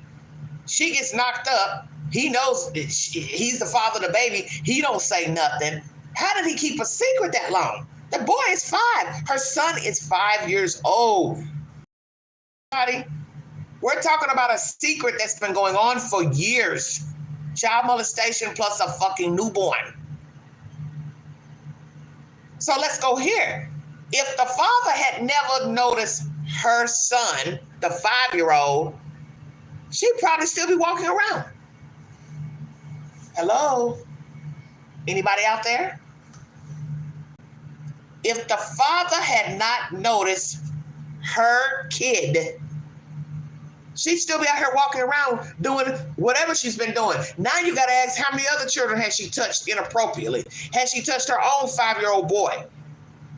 What's her age group that she prefers? Because child molesters do have an age group. They do have a type.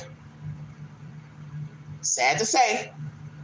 So we don't know if she likes 11-year-olds, 10-year-olds, 8-year-olds. Hey, what the fuck is the difference between an 8-year-old and an 11-year-old? Oh, Lord have mercy. And she's gotten away with touching kids Hell yeah, she would touch her own. What's special about her kid? Oh, no, I'd never touch my own boy. Yes, you would, because you a sex fiend. You a dirty bird. Hell yeah, you'd molest your own damn kid. Why is this only coming out now? It could be that you don't want to complicate the life of the mother of your child, or, you know, these victims, or these alleged victims, when they're so young. Sorry about that. Brief intermission. Boy, this is a story right here. I knew something wasn't right. I knew it. I knew it. I knew something wasn't right. Soon as they said something about her wanting to keep the kids, God, I had no idea the kids were staying with her. I thought they were just going to say she offered to keep the children. Oh, hell no. They were living with her. So now you got to say these kids were probably had a horrible life with their parents, because why would they be living with the school teacher? That means their household wasn't great in the first damn place. So ain't no telling what the hell was going on in the house with the kids before the school teacher stepped in. Oh, Lord have mercy. This is a mess. Don't want to get the teachers in trouble. They might not realize that anything wrong is going on, Dan. There's a number of reasons why we see this not being reported sooner, right? Yeah, we see that victims of sex abuse of all ages, including adults, there's misplaced self-blame. There's sometimes indeed towards the abuser because they did have an intimate relationship together and they may feel they don't want to get them in trouble. Also, if you just think about society, what do we tell kids all the time? Trust your teachers, listen to your teachers, don't talk back to your teachers, right? So children are raised to think, well, my teacher can do no wrong, they're good people. And if the teacher is grooming them and taking advantage of that grooming and that trust to sexually abuse them, a lot of children may not understand what's wrong, what's right, or if they do, they're afraid of retaliation, they're afraid of getting in trouble. Very often, we don't know about this case in particular, but a lot of times the abusers of underage people will say to them, if people find out, you will get in trouble, you'll be punished, you'll have severe consequences. And that can really ring true to somebody who's afraid to speak up. So what do we know about Laura Karen? Well, she was apparently raised in Pennsylvania, attended Cabrini University, which has since closed down. She played on the school's women's basketball team, studied elementary education according to the university's basketball roster. She started working at Middle Township Elementary School number 2 in 2014, not long after graduating. This is according to New Jersey pension records. And the school district says that Karen has been placed on paid administrative leave pending the investigation. In a statement, Superintendent Dr. David Salvo said, when the district was first advised of the allegations, the staff member was immediately placed on and continues to be on paid administrative leave. And Karen is currently being held at the Cape May County Correctional Facility. I'll talk about. Well, she's still getting paid now in jail. Does the school face any liability here, Dan? It depends what they knew. If they knew that something was going on, or if they failed to have appropriate policies and procedures to protect this child, then there could be liability. It really depends on their response, how involved they were with. Did anyone file a complaint against this lady and it got pushed under the rug as her time as a teacher? Anytime she was a teacher, did any parent go to the principal or the school board to file a formal complaint against this woman? Did anybody ever call the police and file a report of inappropriate touching of a child by this woman? Were there whispers going around the schoolhouse about this woman and her boy children or girl children? Basketball player. Interesting. You have to ask yourself, when you see an adult taking a sick liking to a child, what is going on in the mindset of that person? Usually it's a sign that the person has not grown up. That's why they're attracted to children, you see. That's just my theory. They're attracted to children. Possibly didn't have a childhood. We learned that about R. Kelly. Mother kept him locked up in the house. She didn't want him playing outside for some weird reason. Why not? So you see, things can manifest when you sit inside all damn day. Idle mind. It's in the scripture. Devil's workshop. Exactly. You start thinking crazy stuff. because you're not interacting in a normal way with children. So I always wondered that about R. Kelly. Why him? Why you only wanted that one pinned up in the house? Then we learned the neighbor was touching the boy children. R. Kelly, the brother. See, all that comes from somewhere. So now he's being introduced to sex. And we learned that about him as well, being a bisexual man. Which, naturally, he ain't gonna never own that. But there were rumors from the women that he partook with that he did engage in sex with men in front of them. Picking up a young boy at a McDonald's in Chicago. Passed his phone number to him. Why are you passing your phone number to a teenage boy working at McDonald's? Stay woke. Hanging outside of Hyde Park High School in Chicago. That was rumored. Many people said, oh, we already knew that about R. Kelly. He always hung up outside the schoolhouse. For what? You're a grown-ass man. What are you hanging outside of high school for? That was your choice. You didn't finish school. So you see, there's some lacking there. Pining for something. I didn't have a childhood. I didn't play like normal children. I didn't excel in high school. Dropped out of school. He was pining for something, R. Kelly. And I think this is what happens with a lot of child molesters. They're pining for youth. Something they never got out of childhood, besides possibly also being touched inappropriately. See, they're seeking something from the child besides just sex. Because it's like they're mirroring themselves with the child, like they're on the same level, but you're not on the same level. You're an adult. But see, that doesn't mean that their mind is of an adult. You see that a lot with older men only being attracted to young women. See, that comes from somewhere. You're searching for something that you can't get back. That's your youth. Sleeping with a young woman is not going to make you young. Same thing with an older woman sleeping with a young man. It's not going to make her young because she sleeps with a young guy. Can't go back. This woman was searching for something. Possibly, as I said, too, sexually assaulted by somebody in her own house growing up, school, coach. So once again, was this woman molested as a child, teenager? Why did she seek out this boy child? How many other children has she touched inappropriately? Will we find out she has sexually assaulted other children? Will we also find out she's messed with girls? Because we have seen this a lot with basketball players, not to be offensive, but a lot of athletes, female athletes are masculine acting. They carry themselves in a masculine way. And we usually find out they also like women down the road. Just asking. Policing what their teachers were doing, where the misconduct happened, did it all happen away from the school or did anything happen on school grounds? Those are some of the factors that lawyers would look at when determining whether there's liability here for the school. So it's not just if they knew, it's should they have known. That's also a fair assessment too, right? Right. If it was reasonable for someone to know, if for instance, if other people had reported suspicions and nothing was done with that suspicion, and we see that with other schools. I investigate educational, institutional sex abuse in a lot of places, and very often there's rumors going around, and rumors may be not true, but rumors may be something that a school should look into to see if there is veracity. Out, sitting through 5 seconds. That's exactly what I asked. Were there rumors, whispers? But it was pushed under the rug. No investigation. Staff members, nobody looked into it. Nobody called her bluff. Come in the office. We need to talk to you about some he said and some she said.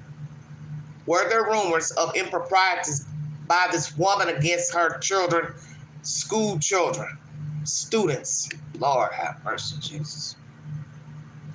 Behind them, and sometimes schools don't, and that can often lead to liability. That you heard a lot of people talking that something bad was happening and you didn't take steps to follow up on that. So we don't know what the situation was here, but I'm sure there'll be an investigation to look into that. Right, and now to be clear, I'm not sure if this is a surprise to anybody, but if convicted, she could face some serious time behind bars. It's our understanding in New Jersey, first-degree crimes like aggravated sexual assault carry sentences of 10 to 20 years in prison. You have second-degree crimes like sexual assault, child endangerment that could result in 5 to 10-year prison sentences. Dan, I don't know if you're familiar with the law on that. That's what we found, but correct me if I'm wrong. But generally speaking, I would imagine it's a long prison sentence. And if she's convicted, would it be towards the longer range rather than the shorter range? Yeah, the ranges that you just mentioned are consistent with other states that I've worked with. And I think that because the child was so young when the alleged sex abuse started, then the prison sentence, if she's convicted, would be towards the higher end of that. Under 13. If someone had no criminal history and someone was barely under the age of consent, it would still lead to a conviction and there would be some kind of punishment. But I think there are so many more aggravating factors here. The fact that it went on for so long, it wasn't one time. This was allegedly going on for years.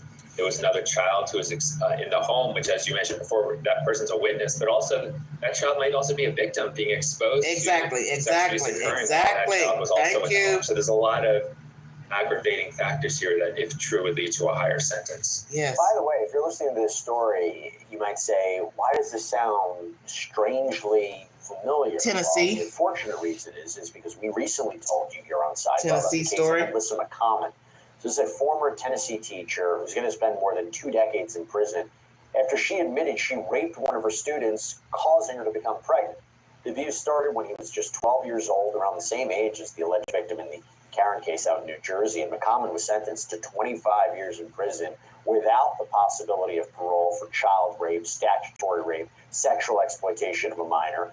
Her case, McCommon's case, made headlines, especially because of all the twists and turns and the shocking details. According to a police investigation, McCommon worked as a 5th grade teacher, just like Karen, and then a 4th grade teacher at Tennessee elementary schools. The investigation uncovered allegations that McCommon targeted multiple students, typically by befriending them online while playing video games. She then used social media to convince the children to send nude photos and engage in sexual activities. It's believed that McCommon abused as many as 21 children. And when she was booked into jail in September of 2023, she was able to post a $25,000 bond, but her release had a very specific condition: no contact with the victim or any minors other than her own kids. What do you think happened? McCommon didn't really follow the rules. Mm-hmm. She was rearrested, this time for stalking one of the children that she was accused of victimizing, even sending him texts that he would, quote, regret this. She went right back to jail on new criminal charges of coercion of a witness, aggravated stalking, harassment, and then during a court hearing, the stunning revelation that she's pregnant. And prosecutors played a recording where McCommon told the victim she was going to have his child. I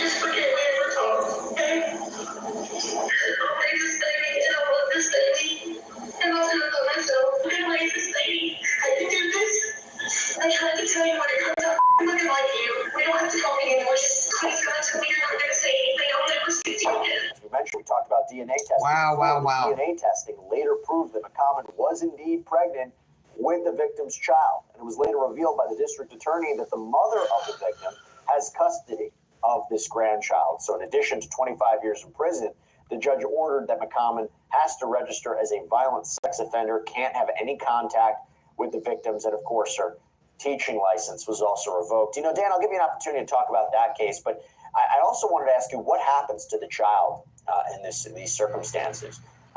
Would it be that the child a whole life for to nothing live with the victim in this case? Stupid. This young man who's now an adult, and going back to the Karen case, what usually happens to the children who are conceived during the course of sexual assaults? It's another really challenging part of this because the person who is in prison obviously is not going, and allegedly, or maybe once they're convicted, not just allegedly committed sex abuse, they're not going to be given custody for a child like this. Maybe they'll get some visitation. And the other person who is a minor when the sex abuse happened, even if they reached an age where they're an adult, they still might not be in a position in life to raise a child, right? Even just because someone reached the age of 18 or early 20s, they may not be ready to start caring for them. So sometimes you look for other family members, maybe a grandparent, uncle, aunt, but it is really challenging to find someone who can give that person a stable home when they were brought into this world in such an unstable, challenging way. What would be your defense, by the way? You mentioned it before that they might come up with defenses, maybe say that the victim in this case, the siblings are all lying, but again, the DNA test the kids aren't lying. Pretty conclusive. Tell me what possible defense, other than I guess pleading guilty. Yeah. Right. Well, certainly if there's DNA showing that the child is the biological child of the two people and one is underage, that you can't contest that in a serious way. Maybe you can contest some of the aggravating factors. Maybe the defendant could say that it wasn't really going on for as long as the other person said it was, that it was a 1 or 2 time thing. If there's another sibling or another witness who's corroborating some of this, you have to, the defense attorney would probably try to come up with a strategy to say what's their motivation to fabricate. But it's really challenging. Exactly. Again, you have DNA, you have another witness in the case that we've been talking about.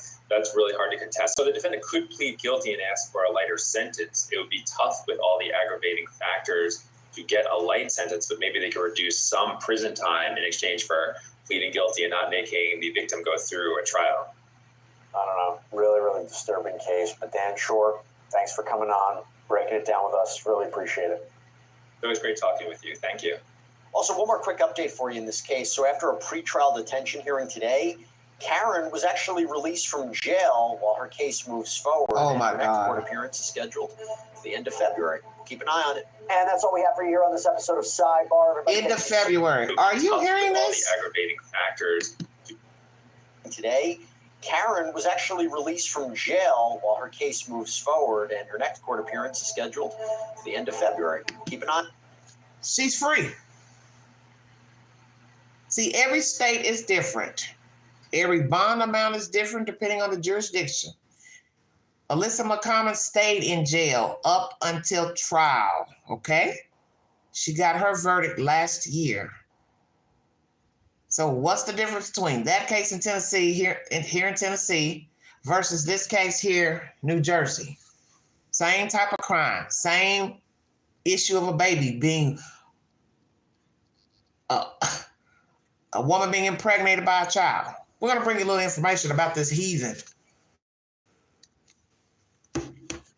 So let's ask that question. Is the baby that of the boy child? Did the children ever tell anybody else that they saw and witnessed her touching their brother? Did the boy child tell anybody else? What made the father go to Facebook and put up that damn post? Because what I don't understand is you putting that out there because you obviously suspected something when you saw her child. Wherever you saw her child at, the flea market, the Piggly Wiggly, the 7-Eleven, you saw the child and you said, "Oh, he looks like me and my children." So how long was it you noticed this child? Because they're making it seem like it's recent. Judge frees New Jersey teacher accused of getting pregnant by student she essayed. Teacher accused of raping a student who allegedly impregnated her has been released from jail by a judge. Laura Karen, a 5th grade teacher at Middle Township Elementary School 2, was arrested and charged with 1st-degree aggravated sexual assault and 2nd-degree counts of sexual assault and endangering the welfare of a child, according to Cape May County Prosecutor Jeffrey Sutherland. At a detention hearing on Tuesday, Karen's attorney said the investigation was not complete, according to BreakingAC.com coverage. No DNA has been taken to prove the victim is the father of her 5-year-old daughter, according to her attorney. So now it's a daughter. I thought it was a boy. Well, whatever. Okay, so, oh, Lord Jesus. So correction, it's a girl child, not a boy child. Okay, so who has this child? Who has the child? I guess she has the child since she's free. Okay, still, who was going to take care of the child if the judge hadn't given her a bond? And what's wrong with the judge? Why did you give her a bond? Oh, my goodness. See, this is what I'm talking about. The shit that don't make no sense. The injustice of it all. Why is she free? She has no business being free. She's been accused of molesting a boy for years and being pregnant by him. Why the fuck would you let her have a bond? The judge released Karen with pretrial monitoring. She must report to her pretrial probation officer on a regular basis and may not have contact with the victim's family, or minors other than her child. The judge said Karen is considered a very low flight risk, had no criminal history, and did not interfere with the investigation NewJersey.com reported. Between 2016 and 2020, the victim and his two siblings lived with Karen when the sexual abuse began. Sutherland said it was not until December 24 that police were contacted. School officials received an anonymous tip about a social media post by the victim's father asking about Karen's now 5-year-old son bearing a resemblance to the victim. So now you got to ask these questions. Where did Miss Karen live in vicinity to her victim? Why are we just now hearing about it a month ago? Why did somebody contact? They were suspicious about the post? Well, I guess they would be. Kind of a dumb question. Why is he posting this to Facebook that his child, his children, and himself favor this woman's child? Yeah, I guess I would be curious too. Like, okay, where the hell is this going? Okay, another thing that don't make no sense. He's putting his child on blast by putting the Facebook post up. You know people are going to insinuate something. Oh, what are you trying to say? You and your child favor the school teacher's child? Oh, Lord have mercy. Once again, school officials received an anonymous tip about the social media post by the victim's father asking about Karen's now 5-year-old son bearing a resemblance. So see, earlier in the article it says daughter. So which is it? It's a boy or a girl? Y'all can't make up your mind what the child is. The victim was between the ages of 11 and 15 when he and his siblings moved in with Karen. Investigators said in an affidavit of probable cause. Interviews with the parents days apart confirmed that the family became friendly with Karen while the two brothers were in her 5th grade class. So they had 2 brothers. So how old are the brothers? Are they twins? Or they just happen to have the same teacher at one point in time? After an arrangement that started as 1 or 2 nights a week, the brothers and their sister lived with Karen for those 4 years. Okay, so that makes no sense. How did it start off? They were only going to stay there for 1 to 2 nights. What was the reason for the children spending the night in the first place to where they end up fully living with the school teacher? Help the Queen understand. No details were publicly shared as to what circumstances led the family to allow such an arrangement. Karen had a baby in 2019 when she was 28 and the victim was 13, the affidavit says. So it is now 25. So this will be 6. So the baby will be turning 6 this year. And the victim is at least 19. So he's a grown man now. Does he see the child? Does he believe the child is his? Is the child his? Will the courts mandate a DNA test? Of course they will. What will the DNA say is what I'd like to know. Okay? What will the DNA test reveal? And why is she free on bond? This is sad. Laura Karen is charged with essaying a student. She gave birth to her victim's child, officials said, and a judge has released pending trial. Probably what you would call pre-trial release, supervised release, where she has to check in probably weekly to a probation officer until trial. How will it also plea? Will we find out she's molested other children? Did she molest the other brother? Will it even be conclusive, the DNA? Because God forbid she's molested and had sex with both brothers. Do you understand what I'm saying? They said the children were living with her. So, sorry about that. How far down the rabbit's hole does this nonsense go?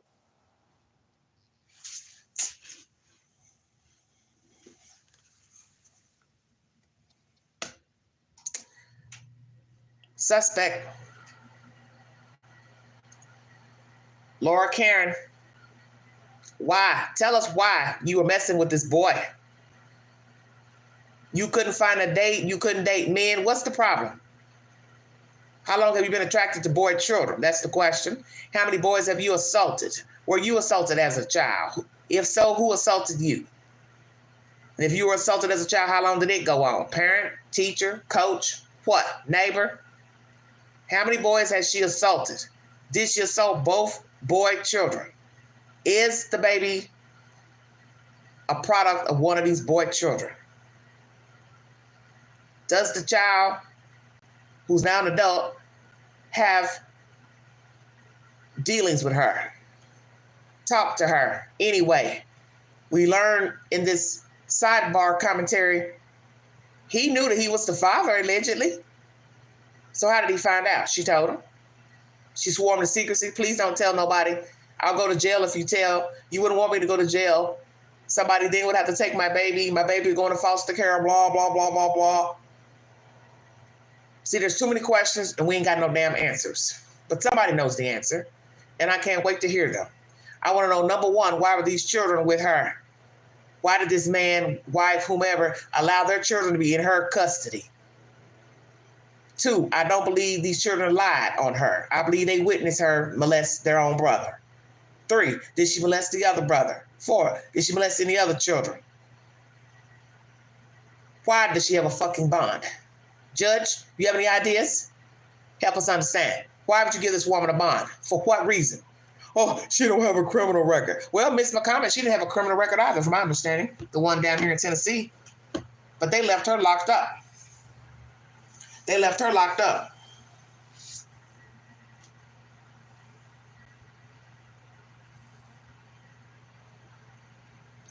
They left her locked up until trial. So why did you let her go free? She don't got no criminal record. I don't care. She likes messing with children. She did it for 4 years, to our knowledge. We don't know how long she's been messing with kids. She could have been messing with kids when she was in college. Who's to say? Just finally got caught. Who's the person that reported the post to the school board, school officials? Who reported the post? And as I said before, why would the father, why would you put that on Facebook, sir? Why didn't you let that be a private manner? Why didn't you just go to officials yourself, the police, and then the school board? Why in the hell would you post such a thing to Facebook to get people talking and gossiping? Because you knew that people would. Maybe that's what you wanted. Hey, I know how to get the ball started. Because really, to me, this is a coward's way. Oh, I'll just put up a post saying, wow, that lady's son sure looks like me and my boy. Stupid. Stupid. The cat was going to get out the bag, of course, once you went to the school board and the police. But damn, you're going to throw your kid to the wolves? But that's probably the problem any damn way, is it not? Your children were already in the wolf's care, possibly before they got with her. That's why she had them in the first damn place. Stay woke, everybody. See, you always have to start at the beginning of the story, not the middle, not the end.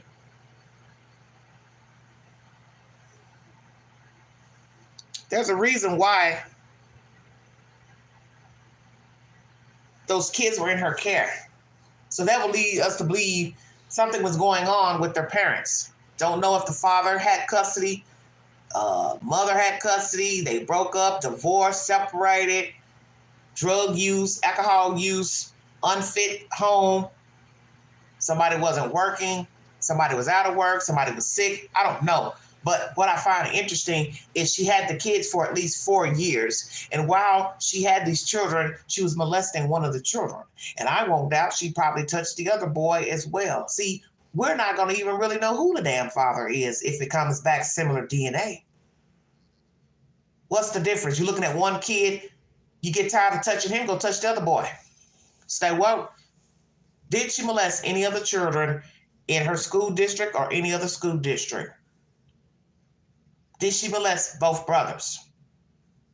Because I can't see she would only just touch the one. Nah. Old habits die hard. Why not? She got 2 for 1. Don't mean to be derogatory, but we're all adults. Touch one, touch another one. And then we need not even ask why. Why did she do it? Because she's sick. Instead of her liking a grown man, being attracted to a grown man her own age, she's seeking out a fucking 11-year-old kid at the time. And now it's believed that he is the father of her child, girl child, boy child, whichsoever. This is some sick SHIT. When I get an update, I'll bring you the update. This video was mainly about Spirit and Frontier Airlines having a new dress code, no profanity on clothing, hoodie wear, provocative clothes showing your midriff, your breasts, your buttocks, and also no tattoos. Yes, new protocol for Spirit and Frontier Airlines. You may try to board a flight and you may not be able to get on because you have tattoos. Your boobies are hanging out, your buttocks are hanging out, your stomach is showing. They can bar you from boarding the flight. Also, bias in zip codes, charging extra fees for people, I guess, that live in perhaps a higher bracket zip code. As I said, how far is this going to go with the biasness? Gathering of personal information to add on extra charges for the airline ticket. Also, extra charges for seating arrangements. As someone in the chat said, I guess there was American charges $30 for asking for a certain seat. I've never had that luxury. I just got the seat that was given to me. I didn't pick a seat, I don't think.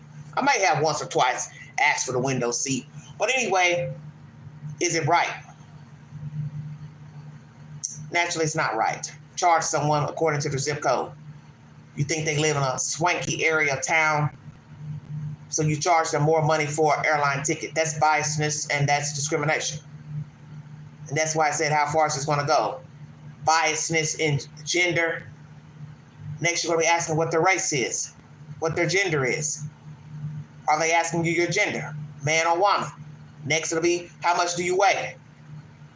Well, I think you're going to need 2 tickets. See where I'm going? You're 250, 300 up. I'm going to take up 2 seats.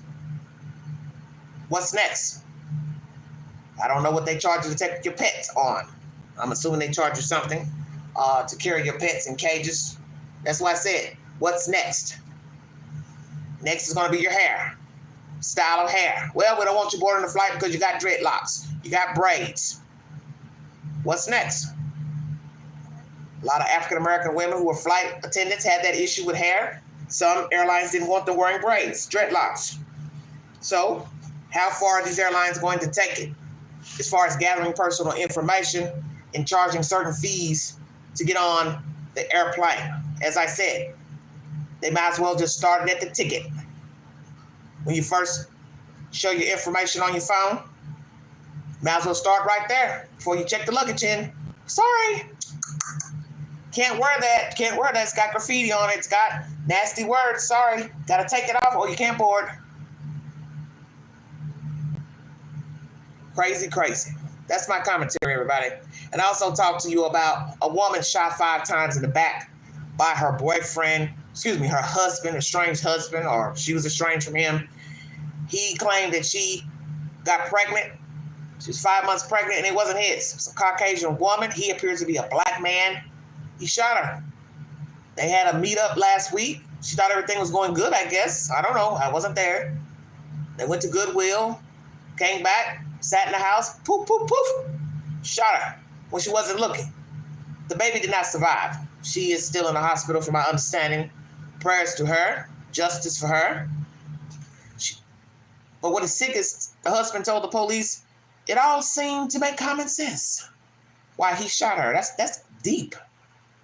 Basically saying he felt it was right at that time to try to unalive her. He also thought about killing himself, her and the baby. He wrote letters to her, notes that he was upset that they were not together. They were having problems. He did want children, but maybe felt like he wasn't the right fit for her, so on and so forth. Maybe somebody will deem him unfit to stand trial. Mental problems, bipolar, schizophrenia, I don't know. What will his defense be? The passionate defense? He was so in love with her, he couldn't see living without her. Right now, he's in Indiana jail with no bond. And then we have this cuckoo bird here who was out on pretrial release for having sex with a boy student and also believed to be the mother of his child She has custody, I'm assuming, of that said child. And there is not a DNA test. One part of the article says 5-year-old daughter, then the next minute they say son. I don't know which it is. Maybe the hell they don't damn know. But anyway, this is some sick SHIT of a woman who was having sex with a kid for 4 years or so, and he and his other sibling was living in her home. They're not explaining why these kids were in her house in New Jersey. But the point is, she had care for them, and she had no business touching these children inappropriately. No type of sex. He was not at the age to consent, so that will probably weigh heavily in her sentence, no matter how she pleads, because age of consent is usually about what, 16 in most states? He was 11. And naturally, when it's when it's rape, you can't consent if you are raped. There's no such thing, no matter what the age is. She's a dirty bird, and she deserves to go down. And she's thrown away a whole life, college degree, education, livelihood, for sex with a child. So if she gets a guilty verdict when she goes to trial, who's going to take care of her child? How about that? Ma'am, do you have somebody lined up to take care of your child? Do you have living parents? Will his father or mother want the child? We've heard of that with the case here in Tennessee. That boy child who got his school teacher pregnant, Miss McCommon, her child is now in the care of that young boy's family. His mother has that baby. Woo! Some craziness. That's wicked. A child having a child. And then we also have to worry about these children who are being touched by these women and men, that they don't grow up to also be child molesters. See, that's one thing nobody's talking about, because a lot of child molesters are or were sexually assaulted as children, and they grow up to become offenders. It's usually a vicious cycle, if you did not know that. So we have to also worry about this boy who is now a man. He's about 19. We have to worry about him wanting to touch children because it was done to him. Does he have contact with this thing, this heathen? Have they been talking? Because he's grown now and nobody can tell him he can't talk to her. So has he been talking to her? If so, what have they been talking about? Now we have to ask if they've been having sex since he's been grown. Ding, ding, ding. Wow. Imagine that. Imagine that. Okay? Imagine that. Imagine she's been still seeing him since he left her house. Wherever they went, wherever those children went. Imagine she's still been having sex with this boy who is now a 19-year-old man. I just want you to think about that. He would have some sick bond with her, not want her to be prosecuted. God forbid he has feelings for her. See, these are the things that nobody thinks about. What it has done to his mind, warped his mind, warped the other children's mind. You got to remember, they were witnesses to the abuse, and I don't believe those children lied. They have no reason to make up something like that. What are the ages of those children now? Who's the oldest? This is bad, man. This is really bad. Does he still have contact with his perpetrator? Do they have some type of sick relationship or affection for one another? Because she's now free. She is free. And she could go meet up with him and nobody could do nothing because he is now an adult male.